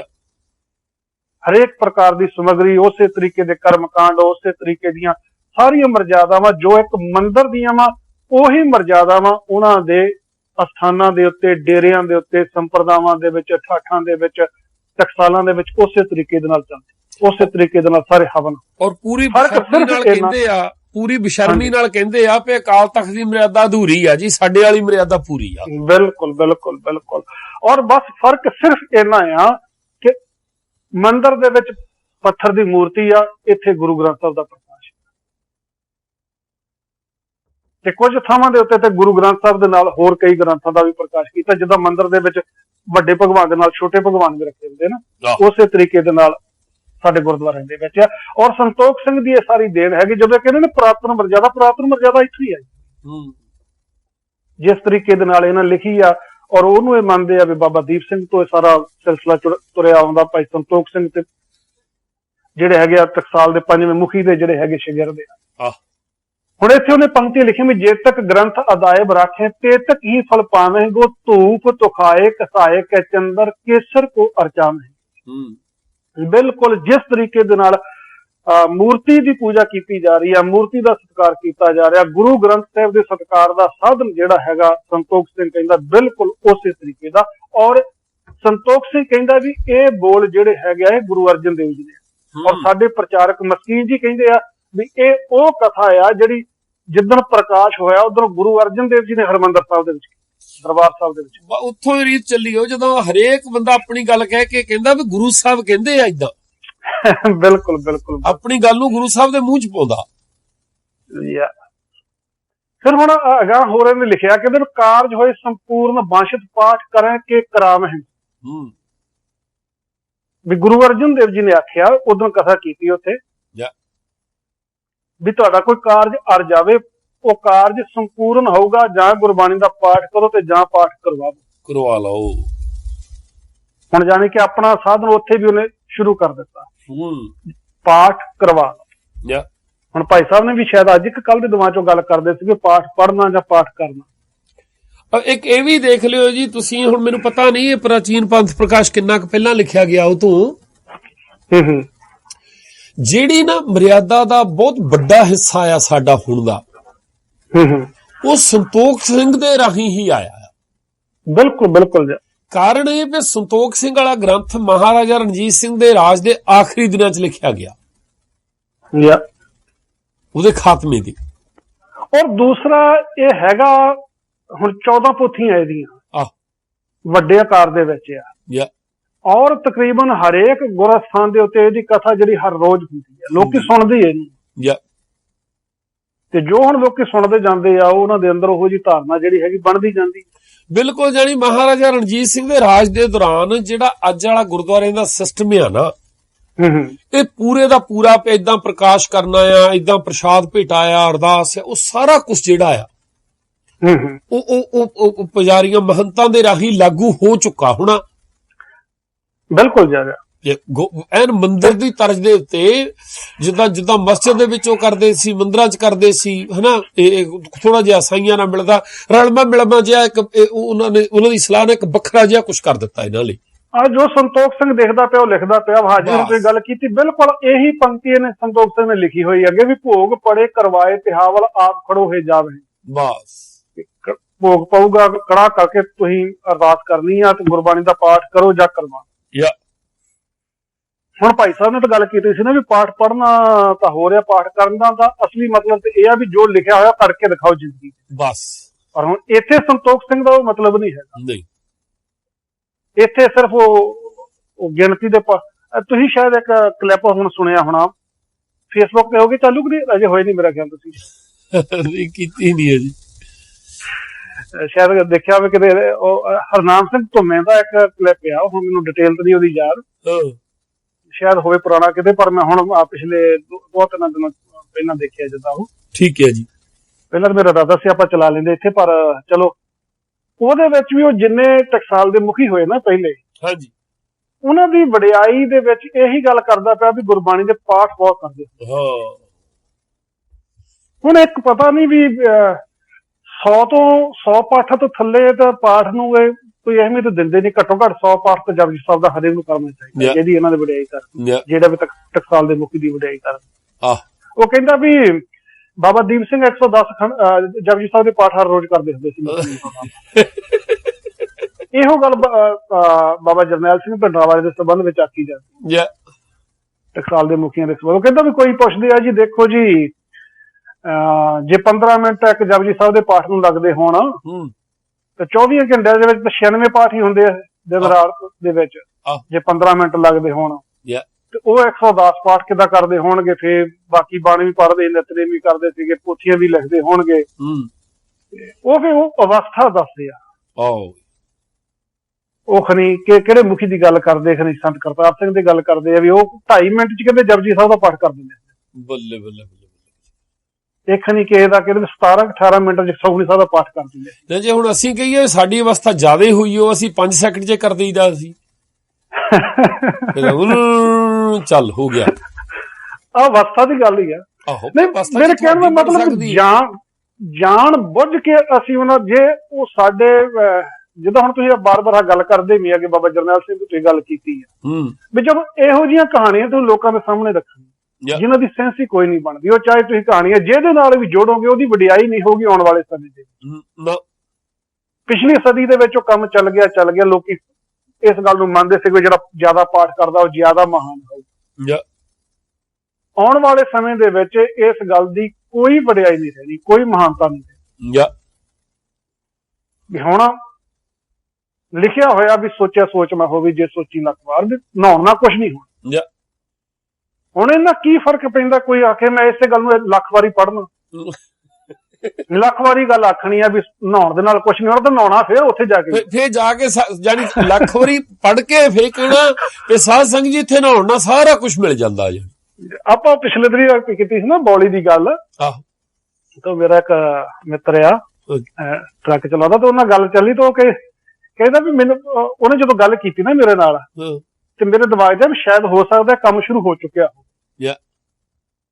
ਮੈਂ ਵੈਸੇ ਸੋਚਿਆ ਨਹੀਂ ਉਸ ਤੋਂ ਪਹਿਲਾਂ, ਪਰ ਜਦੋਂ ਉਹਨੇ ਗੱਲ ਕੀਤੀ ਵੀ ਉਹ ਕਹਿੰਦਾ ਵੀ ਏਦਾਂ ਵੀ ਹੋ ਸਕਦੀ ਆਉਣ ਵਾਲੇ ਸਮੇਂ ਦੇ ਵਿੱਚ। ਵੀ ਹੁਣ ਉੱਥੇ ਕਹਿੰਦੇ ਆ ਵੀ ਤੁਸੀਂ ਪ੍ਰਕਰਮਾਂ 'ਚ ਖਲੋ ਕੇ ਜਪਜੀ ਸਾਹਿਬ ਦਾ ਪਾਠ ਕਰੋ ਤੇ ਨਹਾ ਕੇ ਆਓ, ਤੇ ਫੇਰ ਆ ਕੇ ਪਾਠ ਕਰੋ ਤੇ ਫੇਰ ਨਹਾ ਕੇ 84 ਪਾਠ ਕਰੋ ਤੇ 84 ਵਜੇ ਨਾਲ ਤੁਹਾਡੇ 84 ਕੱਟੀ ਜਾਓ। ਔਰ ਮੈਨੂੰ ਲੱਗਦਾ ਸ਼ਾਇਦ ਸ਼ੁਰੂ ਹੋ ਚੁੱਕਾ ਹੋਵੇ, ਨਹੀਂ ਤਾਂ ਜ਼ਿਆਦਾ ਸਮਾਂ ਨਹੀਂ ਲੱਗਣਾ, ਸ਼ੁਰੂ ਹੋ ਜਾਣਾ।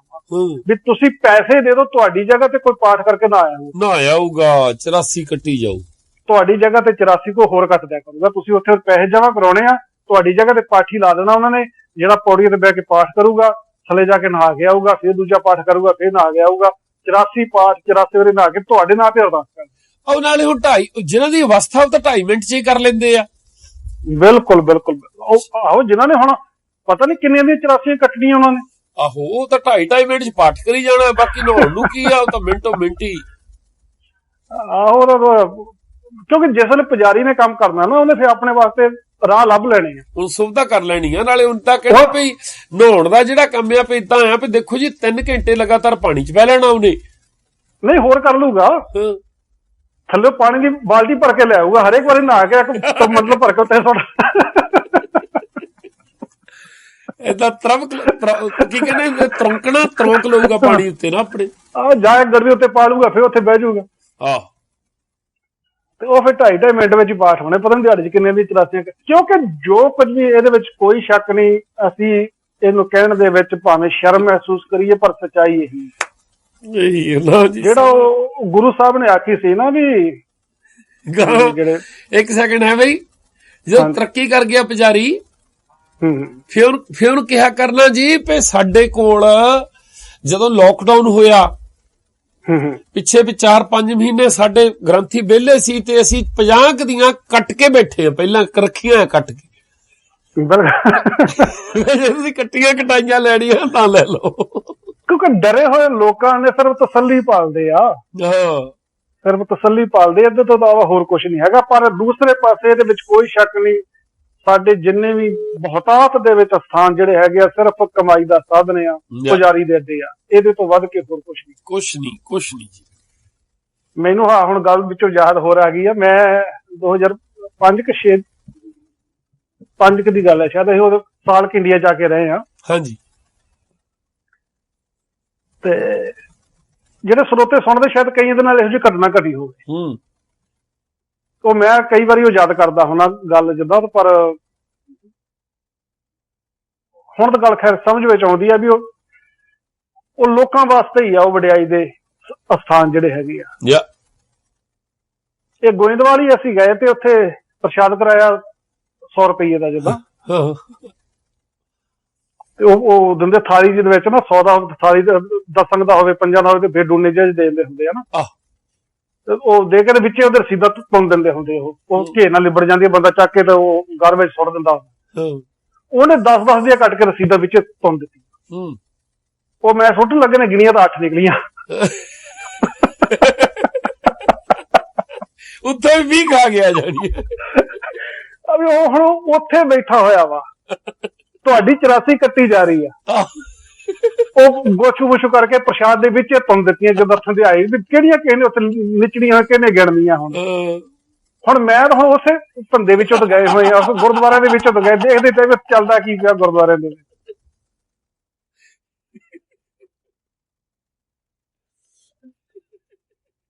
ਉਹ ਜਿਹੜੇ ਭਾਈ ਸਾਹਿਬ ਗੱਲ ਕਰਦੇ ਨਾ ਵੀ ਜਦ ਗੁਰਬਾਣੀ ਦੀ ਗੱਲ ਕੀਤੀ ਵੀ ਨੇੜੇ ਰਹਿਣ ਵਾਲੇ ਦੂਰ ਹੀ ਹੁੰਦੇ। ਤੇ ਬਿਲਕੁਲ ਭਾਈ ਸਾਹਿਬ ਦੇ ਗਾਇਨ ਦਿੱਤੇ ਵੀ ਗੁਰੂ ਹੁਣ ਕਿੰਨੀ ਵਧੀਆ ਗੱਲ ਆਖੀ ਗਈ ਸੀ ਭਾਈ ਸਾਹਿਬ ਦੀ ਸਟੇਟਮੈਂਟ ਸੀਗੀ ਵੀ ਗ੍ਰੰਥ ਜਿਹੜਾ ਹੈਗਾ ਵਾ ਗਿਆਨ ਦਾ ਜ਼ਰੀਆ। ਔਰ ਉਸ ਗੱਲ ਦੇ ਉੱਤੇ ਕਿੰਨਾ ਪਿੱਟ ਸਿਆਪਾ ਇਹਨਾਂ ਪਾਇਆ ਵੀ ਜ਼ਰੀਆ ਕਹਿਤਾ, ਜ਼ਰੀਆ ਕਹਿਤਾ, ਜ਼ਰੀਆ ਕਹਿਤਾ। ਪਰ ਹੁਣ ਜਾਨੀ ਲੇਟਲੀ ਤੁਸੀਂ ਦੇਖੋ ਭਈ ਭਾਈ ਸਾਹਿਬ ਦੀਆਂ ਸਟੇਟਮੈਂਟਾਂ ਦੇ ਉੱਤੇ ਪਿੱਟ ਸਿਆਪਾ ਪੈਣੋਂ ਹਟ ਗਿਆ ਹੈ ਨਾ। ਹੁਣ ਸਾਹਮਣੇ ਆ ਜਾਣਾ ਹੁਣ 328 ਸਰੂਪਾਂ ਦਾ ਜਿਹੜਾ ਚੱਕਰ ਚੱਲਦਾ ਪਿਆ, ਹੁਣ ਦੇਖ ਨਹੀਂ ਲਿਆ ਵੀ ਜ਼ਰੀਆ ਹੀ ਆ ਬਣਾਇਆ ਉਹਨਾਂ ਨੇ, ਇਕੱਲਾ ਉਹਨਾਂ ਵੱਲੋਂ ਨਹੀਂ ਕਮਾਈ ਦਾ ਜ਼ਰੀਆ ਨਹੀਂ, ਬੇਈਮਾਨੀ ਦਾ ਜ਼ਰੀਆ ਬਣਾਇਆ ਇਹਨਾਂ ਨੇ, ਹੇਰਾਫੇਰੀ ਕਰਨ ਦਾ ਜ਼ਰੀਆ ਬਣਾਇਆ ਹੋਇਆ। ਗੁਰੂ ਗ੍ਰੰਥ ਸਾਹਿਬ ਦੇ ਨਾਂ ਦੇ ਉੱਤੇ ਹੇਰਾਫੇਰੀ ਕੀਤੀ ਜਾ ਰਹੀ ਹੈ, ਬੇਈਮਾਨੀ ਕੀਤੀ ਜਾ ਰਹੀ ਹੈ। ਭਾਈ ਸਾਹਿਬ ਨੇ ਤਾਂ ਗਿਆਨ ਦਾ ਜ਼ਰੀਆ ਕਿਹਾ ਸੀ, ਨਹੀਂ ਤਾਂ ਧੰਦੇ ਦਾ ਜ਼ਰੀਆ ਬਣਾਇਆ ਨਹੀਂ ਤਾਂ। ਉਹਨਾਂ ਨੇ ਨਾਲੇ ਗਿਆਨ ਦਾ ਜ਼ਰੀਆ ਕਿਹਾ ਸੀਗਾ, ਇਹਨਾਂ ਨੇ ਧੰਦੇ ਦਾ ਜ਼ਰੀਆ ਕਿਹਾ ਨਹੀਂ, ਇਹਨਾਂ ਦੇ ਸਾਹਮਣੇ ਬਣਾਇਆ ਦੱਸਦਾ ਪਿਆ, ਬਣਾ ਕੇ ਰੱਖਿਆ ਯਾ। ਉਹ ਸਿਰਫ ਦੂਰੋਂ ਆਮ ਲੋਕਾਂ ਨੂੰ ਲੱਗਦੇ ਆ, ਚਾਹੇ ਕਿਸੇ ਵੀ ਡੇਰੇ ਦੇ ਵਿੱਚ ਆ, ਕਿਸੇ ਸੰਪਰਦਾ ਦੇ ਵਿੱਚ ਆ, ਪਰ ਮੁੱਖ ਰੂਪ ਦੇ ਵਿੱਚ ਕਮਾਈ ਦੇ ਅੱਡੇ ਆ, ਕਮਾਈ ਦੇ ਸਾਧਨ ਆ, ਇਹਦੇ ਵਿੱਚ ਕੋਈ ਸ਼ੱਕ ਪੂਰਾ ਜ਼ੋਰ ਲਾਇਆ ਜੀ ਤਾਂ ਸਾਬਤ ਕਰਨਾ। ਨਹੀਂ, ਮੈਨੂੰ ਹੁਣ ਇੱਕ ਗੱਲ ਹੁਣ ਹੋਰ ਯਾਦ ਆ ਗਈ ਆ, ਤੁਹਾਨੂੰ ਚੇਤਾ ਹੋਣਾ, ਸ਼ਾਇਦ ਤੁਹਾਨੂੰ ਪਤਾ ਹੋਵੇ ਇਹਦੇ ਬਾਰੇ। ਤੁਸੀਂ ਉਹ ਜੰਤਰੀਆਂ ਦੇ ਵਿੱਚ ਗੁਰੂ ਗ੍ਰੰਥ ਸਾਹਿਬ ਦੀ ਪਹਿਲਾਂ ਐਡ ਆਉਂਦੀ ਹੁੰਦੀ ਸੀ ਨਾ, ਤੇ ਵੱਡ ਆਕਾਰੀ ਵੀਰ, ਵੱਡੇ ਅੱਖਰਾਂ ਵਾਲੀ ਜਾਂ ਛੋਟੇ ਅੱਖਰਾਂ ਵਾਲੀ, ਉਹਦੇ ਵਿੱਚ ਇੱਕ ਲਿਖਿਆ ਹੁੰਦਾ ਸੀ ਸਫਰੀ ਵੀਰ। ਸ਼ਾਇਦ ਤੁਹਾਨੂੰ ਚੇਤਾ ਹੋਵੇ ਕਿਤੇ ਪੁਰਾਣਾ। ਮੈਨੂੰ ਤਾਂ ਉਹ ਗੱਲ ਯਾਦ ਹੈ, ਸਾਡੇ ਪਿੰਡ ਦੇ ਵਿੱਚ ਗ੍ਰੰਥੀ ਜਿਹਨਾਂ ਤੋਂ ਮੈਂ ਸੰਥਿਆ ਕੀਤੀ ਸੀ ਸ਼ੁਰੂ ਦੇ ਵਿੱਚ ਪਾਠ ਕਰਨਾ ਸਿੱਖਿਆ ਸੀਗਾ, ਉਹ ਟਕਸਾਲੀ ਸੀ। ਆਪਣੇ ਪਿੰਡ ਦਾ ਟਕਸਾਲ ਜਿਹੜੀ ਆਪਣੇ ਗਿਆਨੀ ਮੋਹਨ ਸਿੰਘ ਵਾਲੇ ਜਿਹੜੇ ਆ ਨਾ, ਠੀਕ ਆ, ਉਹਨਾਂ ਤੋਂ ਸਿੱਖਿਆ। ਔਰ ਪਿੰਡ ਦੇ ਵਿੱਚ ਬੜਾ ਉਹਨਾਂ ਦਾ ਨਾਂ ਸੀਗਾ ਵੀ ਗੁਰੂ ਗ੍ਰੰਥ ਸਾਹਿਬ ਦਾ ਸਤਿਕਾਰ ਬਹੁਤ ਕੀਤਾ ਜਾਂਦਾ, ਵੀ ਬੜੇ ਸੋਹਣੇ ਰੁਮਾਲੇ ਲਾਉਣੇ, ਸੈਂਟ ਲਾਉਣੇ, ਸਾਰਾ ਕੁਛ ਜਿਸ ਨੂੰ ਉਹ ਸਤਿਕਾਰ ਕਹਿੰਦੇ ਉਹ ਸਤਿਕਾਰ ਬਹੁਤ ਕੀਤਾ ਜਾਂਦਾ। ਤੇ ਉਹਨਾਂ ਨੇ ਸਫਰੀ ਵੀਰ ਮੰਗਾਈ। ਠੀਕ ਆ। ਉਹ ਸਫਰੀ ਵੀਰ ਪਤਾ ਕੀ ਹੁੰਦੀ ਆ? ਉਹ ਬਸ ਜਿੰਨਾ ਐਡੀ ਕੁ ਬੁੱਕ ਆ ਨਾ, ਐਡੀ ਕੁ ਵੀੜ ਆ। ਅੱਛਾ ਜੀ। ਛੋਟੀ ਏਦਾਂ ਲੱਕੜ ਦਾ ਬਕਸਾ ਬਣਿਆ ਹੋਇਆ, ਉਹ ਬਕਸਾ ਐ ਖੋਲੋ, ਉਹਦੀ ਰੀਲ ਬਣ ਜਾਂਦੀ ਆ, ਤੇ ਉੱਤੇ ਤੁਸੀਂ ਐ ਰੱਖ ਸਕਦੇ ਹੋ। ਠੀਕ ਆ। ਜਾਨੀ ਕਿ ਉਹਦਾ ਮੰਜੀ ਸਾਹਿਬ ਵੀ ਵਿੱਚ ਹੀ ਬਣ ਜਾਂਦੀ ਆ, ਐਡੀ ਕੀ ਫੁੱਟਕ ਦੇ ਵਿੱਚ। ਉਹਨੂੰ ਐ ਖੋਲ ਲਓ, ਉਹਦੀ ਰੀਲ ਬਣ ਜਾਣੀ ਆ, ਉੱਤੇ ਉਹ ਪ੍ਰਕਾਸ਼ ਕਰਕੇ, ਤੇ ਜਦੋਂ ਸੁਖਾਸਨ ਕਰਨਾ ਉਹਨੂੰ ਉਸੇ ਹੀ ਬਕਸੇ ਦੇ ਵਿੱਚ ਪਾ ਕੇ ਉੱਤੇ ਬੰਦ ਕਰ। ਉਹਨੂੰ ਕਹਿੰਦੇ ਸਫਰੀ ਵੀਰ ਜੀ ਦਾ। ਇੱਕ ਗੁਰਦਾਸਪੁਰ ਦੇ ਵੱਲ ਕੋਈ ਪਿੰਡ ਹੈਗਾ ਭਾਗੋਵਾਲ, ਉਹ ਪਿੰਡ ਦਾ ਨਾਮ ਮੈਨੂੰ ਯਾਦ ਆ ਗਿਆ, ਉੱਥੇ ਅਖੰਡ ਪਾਠ ਕਰਨਾ ਸੀ। ਹੁਣ ਸਾਨੂੰ ਤਾਂ ਉਹ ਵੇਲੇ ਇਹਨਾਂ ਗੱਲਾਂ ਦਾ ਪਤਾ ਨਹੀਂ, ਹੁਣ ਜਦੋਂ ਅੱਜ ਸੋਚੀਦਾ ਹੁਣ ਉਹ ਪਤਾ ਚੱਲਦਾ ਵੀ ਉਹ ਸਿਰਫ ਕਮਾਈ ਦਾ ਸਾਧਨ ਹੈ। ਉਹ ਕਹਿੰਦੇ ਵੀਰ ਆਪਣੀ ਲੈ ਕੇ ਜਾਣੀ, ਕਹਿੰਦੇ ਆਪਾਂ ਵੀ ਗੁਰੂ ਗ੍ਰੰਥ ਸਾਹਿਬ ਆਪਣਾ ਲੈ ਕੇ। ਹੁਣ ਕਾਰਨ ਕੀ ਆ ਵੀ ਜੇ ਹੁਣ ਉੱਥੋਂ ਪਿੰਡ ਦੇ ਵਿੱਚੋਂ ਗੁਰੂ ਗ੍ਰੰਥ ਸਾਹਿਬ ਦਾ ਸਰੂਪ ਲੈਣਗੇ ਤੇ ਚੜਾਵਾ ਜਿਹੜਾ ਹੈਗਾ ਵਾ ਉੱਥੇ ਉਹਨਾਂ ਨੂੰ ਜਾਣਾ, ਉਹ ਗੁਰਦੁਆਰੇ ਜਾਣਾ। ਤੇ ਜੇ ਆਪਣੀ ਭੀੜ ਲੈ ਕੇ ਜਾਵਾਂਗੇ ਤੇ ਉਹ ਚੜਾਵਾ ਜਿਹੜਾ ਘਰ ਆਉਣਾ ਵਾ। ਇੱਕ ਰਾਗੀ ਜਥਾ ਸੀਗਾ ਨਾਲ, ਤੇ ਉਹ 7-8 ਮੁੰਡੇ ਸੀਗੇ ਉਹਦੇ ਰਾਗੀ ਦੇ, ਜਿੱਦਾਂ ਕਿਉਂਕਿ ਪਾਠੀ ਵੀ 10-12 ਜਾਂਦੇ ਹੁੰਦੇ ਸੀਗੇ, ਜਿਨ੍ਹਾਂ ਸਮਿਆਂ ਚ ਅਸੀਂ ਪਾਠ ਸਿੱਖੇ ਹੋਏ ਆ ਟਕਸਾਲੀ। ਤੇ ਅਸੀਂ ਉਦੋਂ ਮੈਂ ਕਿਹਾ ਸ਼ਾਇਦ ਜਾਵੀ ਸਾਹਿਬ ਦੇ ਪਾਠ ਦੇ ਹੁੰਦੇ ਸੀ, ਮੈਨੂੰ ਯਾਦ ਨਹੀਂ ਹੋਣੀ ਜਿੱਦਾਂ ਪੂਰਾ, ਛੋਟਾ ਸੀਗਾ ਕਾਫੀ, 10-12 ਸਾਲ ਦੀ ਉਮਰ ਹੋਈ ਆ। ਤੇ ਉਹ ਜਿਹੜਾ ਰਾਗੀ ਸੀਗਾ, ਉਹਦਾ ਇੱਕ ਮੁੰਡਾ ਟੈਂਪੂ ਚਲਾਉਂਦਾ ਸੀਗਾ, 3 ਵੀਲਰ ਨਹੀਂ ਸੀ ਹੁੰਦਾ, 3 ਵੀਲਰ। ਹੁਣ 3 ਵੀਲਰ ਚ ਕਿੰਨੇ ਬੰਦੇ ਬਹਿਣਗੇ? 5-6-7 ਨਹੀਂ। ਉਹ ਤੁਣ ਕੇ ਜਦੋਂ ਵੱਧ ਤੋਂ ਵੱਧ ਵੀ ਉਹ ਵੀ ਕਿਰਾਇਆ ਬਚੇ, ਉਹ ਵੀ ਹੁਣ ਘਰ ਦੇ ਤੋਂ ਕਿਰਾਇਆ ਲੈ ਲੈਣਾ ਵਾ ਵੀ ਉਹਦੇ ਵੀ ਪੈਸੇ ਬਣ ਜਾਣਗੇ ਜਦੋਂ। ਉਹ ਮੈਨੂੰ ਵਾਪਸੀ ਦਾ ਚੇਤਾ, ਵਾਪਸੀ ਦੇ ਉੱਤੇ ਨਾ 3-4 ਪਿੱਛੇ ਬਿਠਾਏ, 3-4 ਉਹਦੇ ਨਾਲ ਜਿਹੜੀ ਵਿਚਕਾਰ ਦੀ ਸੀਟ ਹੁੰਦੀ ਉਹ ਤੇ ਬਹਾਤੇ। ਉਹ ਡਰਾਈਵਰ ਦੇ ਸਾਈਡਾਂ ਤੇ ਇੱਕ ਦੋਨੀ ਪਾਸੇ ਬਹਿ ਗਿਆ ਤੇ ਇੱਕ ਨੇ ਉਹਦੇ ਪੱਟਾਂ ਤੇ ਰੱਖ ਦਿੱਤਾ ਗੁਰੂ ਗ੍ਰੰਥ ਸਾਹਿਬ ਦਾ ਸਰੂਪ, ਉਹ ਸਫਰੀ ਵੀਰ। ਉਹ ਹੁਣ ਭਾਰ ਕਾਫੀ, ਲੋਡ ਕਾਫੀ ਪੈ ਗਿਆ, ਉਹਨੇ ਕਲੱਚ ਛੱਡਿਆ, ਉਹਨੇ ਹੁਜਕਾ ਮਾਰਿਆ ਗੁਰੂ ਗ੍ਰੰਥ ਸਾਹਿਬ ਸਰੂਪ ਥੱਲੇ ਪੈਰਾਂ ਚ, ਮੁੜ ਕੇ ਵਾਹਿਗੁਰੂ ਵਾਹਿਗੁਰੂ ਕਰਦੇ ਚੱਕਦੇ ਹੋ। ਨਾਲੇ ਸਤਿਕਾਰ ਬਹੁਤ ਕਰਦੇ ਕਹਿੰਦੇ ਸੀ। ਮੈਂ ਗੱਲ ਕਰਦਾ ਵੀ ਉਹ ਦੇਖਣ ਨੂੰ ਲੱਗਦਾ ਹੈਗਾ ਵੀ ਅਸਲ ਦੇ ਵਿੱਚ, ਵਾਸਤਵ ਦੇ ਵਿੱਚ ਕਮਾਈ ਦਾ ਸਾਧਨ ਹੈ। ਬਸ ਬਸ ਬਸ ਬਸ, ਹੋਰ ਕੁਝ ਨਹੀਂ ਹੈਗਾ। ਲੋਕਾਂ ਦੇ ਮਨਾਂ ਨੂੰ ਵਿੱਚ ਆ। ਮੈਂ ਮੈਨੂੰ ਅੱਜ ਤੱਕ ਉਹ ਗੱਲ ਯਾਦ ਹੈ ਵੀ ਜਿਸ ਤਰੀਕੇ ਦੇ ਨਾਲ ਉਹਦੇ ਜਦੋਂ ਕਲੱਚ ਛੱਡਿਆ, ਜਿੱਦਾਂ ਤੋਂ ਹੁਜਕਾ ਵੱਜਿਆ ਤੋਂ ਪੱਟਾਂ 'ਚ ਰੱਖਿਆ ਸਰੂਪ, ਡਿੱਗ ਪਿਆ ਥੱਲੇ। ਜਿਹਨੂੰ ਸਤਿਕਾਰ ਵੀ ਕਹਿੰਦੇ ਨਾ, ਉਹ ਵੀ ਲੋਕਾਂ ਨੂੰ ਚੋਗਾ ਪਾਇਆ ਜਾ ਰਿਹਾ ਆ। ਬਿਲਕੁਲ ਬਿਲਕੁਲ। ਅਸੀਂ ਨਹੀਂ ਤਾਂ ਹੁਣ ਕਿੰਨਾ ਕੁਛ ਆਪਾਂ ਦੇਖਦੇ ਪਏ ਆ, ਨੈਟ ਵੀਡੀਓ ਆਉਂਦੀਆਂ ਪਈਆਂ ਫੇਸਬੁੱਕ ਦੇ ਉੱਤੇ, ਗੁਰੂ ਗ੍ਰੰਥ ਸਾਹਿਬ ਦੇ ਸੁਖਾਸਨ ਵਾਲੇ ਕਮਰੇ 'ਚ, ਪ੍ਰਕਾਸ਼ ਵਾਲੇ ਕਮਰੇ 'ਚ ਕੀ ਕੁਛ ਹੁੰਦਾ ਪਿਆ। ਨਾ ਪੁਰਾਣੇ ਟਾਈਮਾਂ 'ਚ ਤੁਹਾਨੂੰ ਯਾਦ ਹੋਣਾ, ਟਾਂਗੇ ਹੁੰਦੇ ਸੀ ਜਦੋਂ। ਟਾਂਗੇ ਜਾਨੀ ਛੋਟੇ ਮੋਟੇ ਜਿੱਦਾਂ ਕਸਬੇ ਜਿਹੜੇ, ਉਹਨਾਂ ਤੋਂ ਪਿੰਡਾਂ ਨੂੰ ਜਾਣ ਲਈ, ਜਿੱਧਰ ਨੂੰ ਬੱਸਾਂ ਨਹੀਂ ਸੀ ਜਾਂਦੀਆਂ, ਹਾਂਜੀ, ਜਾਨੀ ਥੋੜੇ ਜਿਹਾ ਚੰਗਿਆਂ ਨੂੰ ਟੈਂਪੂ ਜਾਂਦੇ ਹੁੰਦੇ ਸੀ। ਹੁਣ ਉਹ ਜਿਹੜਾ ਟੈਂਪੂ ਵਾਲਾ ਸੀ ਨਾ, ਟੈਂਪੂ ਨੂੰ ਵੀ ਤੁਸੀਂ ਦੇਖਿਓ ਕਿੱਦਾਂ ਫੁੱਲ ਲਾ ਕੇ, ਕੀ ਕੁਛ ਕਰਕੇ ਏਦਾਂ ਸ਼ਿੰਗਾਰ ਕੇ ਰੱਖਦਾ ਸੀ। ਬਿਲਕੁਲ। ਤੇ ਟਾਂਗੇ ਵਾਲੇ ਨੂੰ ਦੇਖੋ ਕਿੱਦਾਂ ਲਸ਼ਕਾ ਕੇ, ਘੋੜੇ ਨੂੰ ਜਦੋਂ ਵਿਹਲਾ ਹੋਣਾ ਉੱਤੇ ਬਲੀ ਜਾਣਾ। ਹੁਣ ਟੈਕਸੀਆਂ ਵਾਲੇ ਵੀਰ ਆ, ਉਹ ਜਦੋਂ ਵਿਹਲੇ ਖੜੇ ਹੁੰਦੇ ਆ ਸਾਫ਼ ਕਰਕੇ, ਜੇ ਹੁਣ ਗੰਦੀ ਜਿਹੀ ਗੱਡੀ ਹੋਵੇ, ਸਵਾਰੀ ਖਿੱਚਣ ਵਾਸਤੇ ਹੀ ਆ ਬਸ, ਉਹ ਸਵਾਰੀ ਨੂੰ ਇੱਕ ਇੰਪ੍ਰੈਸ਼ਨ ਦੇਣਾ ਚਾਹੁੰਦੇ ਆ ਵੀ ਭਾਈ ਇੱਥੇ ਤੁਸੀਂ ਦੇਖੋ ਮਿਹਨਤੀ ਬੰਦਾ ਹੈ, ਨਾਲੇ ਤੁਹਾਡੇ ਕੱਪੜੇ ਨਹੀਂ ਗੰਦੇ ਹੋਣਗੇ। ਚੁੱਗਾ ਆ ਉਹ ਤਾਂ। ਬਿਲਕੁਲ। ਜਿੰਨਾ ਨਾਨਕ ਸਰੀਏ ਸ਼ਿੰਗਾਰਦੇ ਆ ਗੁਰੂ ਗ੍ਰੰਥ ਸਾਹਿਬ ਨੂੰ, ਉਹ ਤਾਂ ਕੱਪੜੇ ਵੀ ਬਦਲਦੇ ਆ ਉਸੇ ਤਰੀਕੇ ਨਾਲ, ਉਹ ਵੀ ਬੰਦ ਕਰਕੇ, ਪਰਦਾ ਕਰਕੇ ਬਦਲਦੇ ਆ, ਪਰਦਾ ਕਰਕੇ ਬਦਲਦੇ। ਔਰ ਇਹ ਸਾਰਾ ਕੁਝ ਉੱਥੋਂ ਹੀ ਆਇਆ ਜਿੱਥੋਂ ਕਹਿੰਦੇ ਵੀ ਗੁਰੂ ਗ੍ਰੰਥ ਸਾਹਿਬ ਜੀ ਮਾਨਿਓ ਪ੍ਰਗਟ ਗੁਰਾਂ ਕੀਤੇ, ਉਸੇ ਪੰਕਤੀ ਨੂੰ ਲੈ ਕੇ ਉਹਦੇ ਉੱਤੇ ਸਾਰਾ। ਤੇ ਹੁਣ ਜਦੋਂ ਭਾਈ ਸਾਹਿਬ ਨੇ ਜਦੋਂ ਇਹ ਗੱਲ ਆਖੀ ਵੀ ਗੁਰੂ ਗ੍ਰੰਥ ਸਾਹਿਬ ਸਾਡੇ ਵਾਸਤੇ ਗਿਆਨ ਦਾ ਸਾਧਨ ਹੈ, ਗਿਆਨ ਦੇ ਜ਼ਰੀਏ ਵਾ, ਕਿੰਨਾ ਪਿੱਟ ਤੇ ਆਪਾਂ ਪਾ ਲਿਆ ਉਸ ਦਾ, ਕਿਉਂਕਿ ਉਹਦੇ ਨਾਲ ਉਹ ਦੁਕਾਨਦਾਰੀ ਦੇ ਉੱਤੇ ਸੱਟ ਵੱਜਦੀ ਪਈ। ਬਾਕੀ ਆਪਾਂ ਗੱਲ ਕਰਦੇ ਤੇ ਹੁਣ ਹੋਰ ਲਿਖਿਆ ਨੇ, ਕਹਿੰਦੇ ਸਿੱਖ ਸ਼ਰੀਰ ਤਜੈ ਤਿਸ ਪੀਛੈ ਗ੍ਰੰਥ ਕੋ ਪਾਠ ਕਰਾਵਹਿ।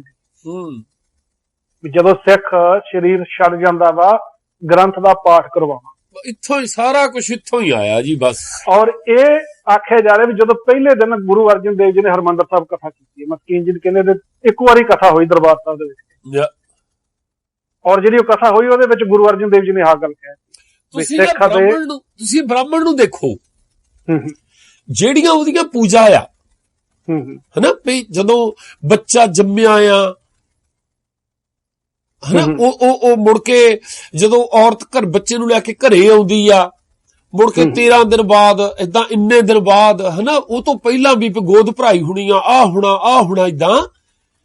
ਫਿਰ ਵਿਆਹ ਤੇ ਮਰਗ ਦੇ ਉੱਤੇ, ਵੀ ਜਿੱਥੇ ਜਦੋਂ ਅਰਥ ਮਰਦਾ ਆ ਉਦੋਂ ਉੱਥੇ ਪੁਜਾਰੀ ਚਾਹੀਦਾ ਹੈ, ਜਦੋਂ ਅਰਥੀ ਚੱਕਦੇ ਆ ਤਾਂ ਵੀ ਆਹ ਰਸਮ ਏਦਾਂ ਕਰਨੀ, ਆਹ ਏਦਾਂ ਕਰਨੀ, ਹਰੇਕ ਥਾਂ ਤੇ ਪੁਜਾਰੀ ਨੇ ਹੋਣਾ। ਬਿਲਕੁਲ। ਉਹਦਾ ਫਿਰ ਭੋਗ ਹੋਣਾ ਆ, 10ਵਾਂ ਉਹਦਾ ਹੋਣਾ ਆ, ਮੁੜ ਕੇ ਸਾਲ ਹੋਣ ਤੋਂ ਬਰੀਣਾ ਕਰਨਾ 360 ਦਿਨਾਂ ਤੇ। ਬਿਲਕੁਲ ਉਹੀ ਕੁਛ ਆਪਾਂ ਆਪਣੇ ਵੀ ਉਹੀ ਕੁਛ ਹੋ ਰਿਹਾ ਬਸ। ਉਹ ਉਸੇ ਤਰਜ਼ ਦੇ ਉੱਤੇ, ਜਾਣੀ ਨਹੀਂ ਵੱਖਰੀ ਤਰ੍ਹਾਂ ਨਾਲ ਏਦਾਂ ਉਹ ਸਾਰੇ ਦਿਨ ਜਿਹੜੇ ਆ, ਇੱਥੇ ਸਹਿਜ ਪਾਠ, ਇੱਥੇ ਗ੍ਰਹਿ ਪ੍ਰਵੇਸ਼ ਕਰਨਾ, ਆ ਏਦਾਂ।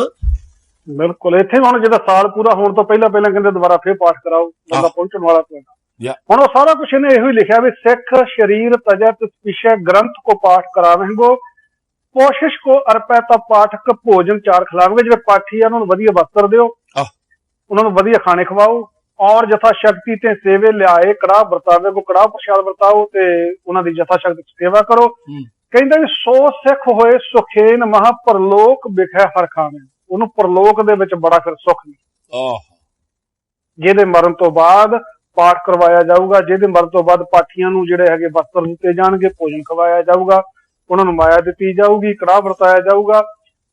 ਜਿਸ ਸਿੱਖ ਦੇ ਮਗਰੋਂ ਇਹ ਕੁਝ ਕੀਤਾ ਜਾਊਗਾ, ਕਹਿੰਦੇ ਸੋ ਸਿੱਖ ਹੋਏ ਸੁਖੇਨ ਮਹਾ, ਉਹ ਬਹੁਤ ਜ਼ਿਆਦਾ ਸੁਖੀ ਹੋਊਗਾ, ਤੇ ਪਰਲੋਕ ਵਿਖੇ ਹਰ ਖਾਵੇਂ, ਪਰਲੋਕ ਦੇ ਵਿੱਚ ਬੜਾ ਪ੍ਰਸੰਨ ਚਿੱਤ। ਟਕਸਾਲੇ ਹੀ ਲਿਖਣੇ ਵਾਲੀ ਆ, ਟਕਸਾਲੇ ਹੀ ਗ੍ਰੰਥੀ ਪੈਦਾ ਕਰਦੀ ਆ, ਟਕਸਾਲੇ ਹੀ ਬਾਬਾ ਦੀਪ ਸਿੰਘ ਦੀ ਵਾਰਸ ਆ, ਟਕਸਾਲੇ ਹੀ ਕਹਿੰਦੀ ਗੁਰੂ ਗੋਬਿੰਦ ਸਿੰਘ ਨੇ ਚਲਾਇਆ। ਤੁਸੀਂ ਦੇਖ ਲਓ ਧੰਦਾ ਇਹਨਾਂ ਨੇ ਆਪਣਾ ਚਲਾ ਕੇ ਸਾਰਾ ਕੁਝ ਗੁਰੂ ਸਾਹਿਬ ਦੇ ਨਾਂ ਨਾਲ ਵੜ ਦਿੱਤਾ। ਬਿਲਕੁਲ ਬਿਲਕੁਲ ਬਿਲਕੁਲ, ਇਹਦੇ ਵਿੱਚ ਕੋਈ ਸ਼ੱਕ ਨਹੀਂ। ਹੁਣ ਇੱਕ ਮੈਂ ਹੋਰ ਵੇਖਦਾ ਪਿਆ ਸੀ ਅੱਜ ਇਹਦੇ ਚ, ਹਾਂਜੀ, ਜਿੰਨੇ ਆਪਾਂ ਨੇ ਹੁਣ ਪ੍ਰਚਾਰ ਕੇ ਅਸੀਂ ਕਹਿੰਦੇ ਵੀ ਸਾਡੇ ਵਿੱਚ ਮੱਸਿਆ ਕੋਈ ਨਹੀਂ, ਸੰਗਰਾਂਦ ਕੋਈ ਨਹੀਂ, ਪੁੰਨਿਆਂ ਦੀ ਕੋਈ, ਪਰ ਮੇਰਾ ਖਿਆਲ ਕਹਿੰਦਾ ਹੀ ਆ ਆਪਣੇ ਚੱਲਦਾ ਤਾਂ ਸਾਰਾ ਕੁਝ ਉਹੀ ਆ ਜਿਹੜਾ ਹੁਣ ਮਹੀਨੇ ਬਾਅਦ ਈਵਨ ਦਰਬਾਰ ਸਾਹਿਬ ਵੀ 12 ਮਾਹ ਦਾ ਪਾਠ ਉਹ ਕੀਤਾ ਜਾਂਦਾ ਉਸ ਦਿਨ ਉਚੇਚੇ ਤੌਰ ਦੇ ਉੱਤੇ। ਮੈਨੂੰ ਮੈਂ ਹਰੇਕ ਇੱਕ ਮੈਂ ਕਿਹਾ ਤੁਹਾਡੇ ਸਿੰਘ ਸਭਾ ਗੁਰਦੁਆਰੇ ਮੈਂ ਦੇਖਿਆ ਵੀ ਨਹੀਂ ਹੁੰਦਾ, ਬਾਕੀ ਮੈਨੂੰ ਨਹੀਂ ਲੱਗਦਾ ਕੋਈ ਸਥਾਨ ਇਹੋ ਜਿਹਾ ਹੋਊਗਾ, ਚਾਹੇ ਉਹ ਮਿਸ਼ਨਰੀਆਂ ਦੀ ਸਟੇਜ ਹੋਵੇ ਤੇ ਚਾਹੇ ਉਹ ਸੰਪਰਦਾਇਆਂ ਦੀ ਸਟੇਜ ਹੋਵੇ, ਜਿੱਥੇ ਉਹ ਸੰਗਰਾਂਦ ਵਾਲੇ ਦਿਨ ਉਚੇਚੇ ਤੌਰ ਤੇ ਉਸ ਮਹੀਨੇ ਦਾ ਪਾਠ ਨਾ ਕੀਤਾ ਜਾਂਦਾ ਹੋਵੇ। ਉਹ ਮਿਸ਼ਨਰੀ ਫਿਰ ਉਹ ਚੀਜ਼ ਨੂੰ ਇਦਾਂ ਕਰ ਲੈਂਦਾ, ਦੇਖੋ ਜੀ ਇਸ ਬਹਾਨੇ ਨਾਲ ਸੰਗਤ ਆ ਜਾਂਦੀ ਆ, ਫਿਰ ਅਸੀਂ ਪ੍ਰਚਾਰ ਕਰੀਦਾ। ਆਹੋ ਜਾਂ ਇਦਾਂ ਕਹਿ ਲਓ ਅਸਲੀਅਤ ਇਹ ਵੀ ਇਸ ਬਹਾਨੇ ਦੇ ਨਾਲ ਸਾਡੀ ਕਮਾਈ ਦਾ ਸਾਧਨ ਬਣ ਜਾਂਦਾ। ਬਸ ਅਸਲੀਅਤ ਉਹਨਾਂ ਲਈ ਤਾਂ ਹੈਗਾ ਤਾਂ ਉਹੀ ਆ, ਪਰ ਉਹ ਆਪਣਾ ਲੌਜਿਕ ਇਹ ਦਿੰਦੇ ਆ ਵੀ ਦੇਖੋ ਜੀ ਇਦਾਂ ਇਹਨੂੰ ਜੇ ਬੰਦ ਕਰਾਂਗੇ ਲੋਕ ਆਉਣਗੇ ਨਹੀਂ, ਫਿਰ ਗਿਆਨ ਕਦੋਂ ਦੇਵਾਂਗੇ ਅਸੀਂ? ਫਿਰ ਮੱਸਿਆ ਵੀ ਸ਼ੁਰੂ ਕਰ ਸਕਦੇ ਆਪਾਂ, ਫਿਰ ਤਾਂ ਸਾਰਾ ਕੁਝ ਸ਼ੁਰੂ ਹੋ ਸਕਦਾ। ਹੁਣ ਤਾਂ ਜੀ ਕਰਨਗੇ, ਹੁਣ ਤਾਂ ਸਭ ਕੁਝ ਕਰਨਗੇ, ਤੁਸੀਂ ਦੇਖੋ ਸਾਲ 2 ਸਾਲ ਵੇਟ ਕਰੋ। ਫੇਰ ਤਾਂ ਦੁਸ਼ਹਿਰਾ ਮਨਾਇਆ, 10ਵੀਂ ਮਨਾਉਣ, ਜੋ ਮਰਜ਼ੀ ਕਰ, ਜੋ ਸੰਪਰਦਾਇ ਕਰਦੇ ਆ, ਜੇ ਹਾਈ ਲੌਜਿਕ ਅਸੀਂ ਦੇਣਾ ਮਾਰਕੀਟ ਚ ਰਹੇ ਨਹੀਂ ਹੋਣਾ ਜੀ ਇਹਨਾਂ ਤੋਂ। ਧਿਰਾਂ ਦੋ ਆ ਇਸ ਵੇਲੇ, ਇੱਕ ਢੱਡਰੀਆਂ ਵਾਲਿਆਂ ਵਾਲੀ ਆ ਤੇ ਇੱਕ ਹੈਗੀ ਟਕਸਾਲ ਵਾਲੀ। ਬਿਲਕੁਲ ਬਸ ਉਹ ਹੁਣ ਗੱਲ ਇਹ ਆ ਵੀ ਜਿਨ੍ਹਾਂ ਦੇ ਵਿੱਚ ਹਿੰਮਤ ਹੋਈ ਉਹਨੇ ਢੱਡਰੀਆਂ ਵਾਲੇ ਪਾਸੇ ਖੜ ਗਏ, ਉਹ ਗੱਲ ਕਰਨ ਲੱਗ ਪਏ। ਠੀਕ ਆ, ਮੈਂ ਤਾਂ ਕਈ ਵਾਰ ਹਾਸਾ ਆਉਂਦਾ ਹੁੰਦਾ ਜਦੋਂ ਗੱਲ ਕਰਦੇ ਹੁੰਦੇ ਭਾਈ ਪੰਥਪ੍ਰੀਤ ਸਿੰਘ ਹੋਣਾ ਦੀ, ਜੋ 에ਅਰਪੋਰਟ ਦੇ ਉੱਤੇ ਭਾਈ ਸਾਹਿਬ ਨਾਲ 3 ਘੰਟੇ ਦੀ ਮਿਲਣੀ ਹੋਈ ਆ, ਵੀ ਸੰਤ ਤੋਂ ਉਹਨਾਂ ਨੇ ਭਾਈ ਬਣਾਤਾ। ਮੈਨੂੰ ਲੱਗਦਾ ਉਹਨਾਂ ਨੇ ਇਹਨਾਂ ਨੂੰ ਭਾਈ ਤੋਂ ਸੰਤ ਬਣਾਤਾ।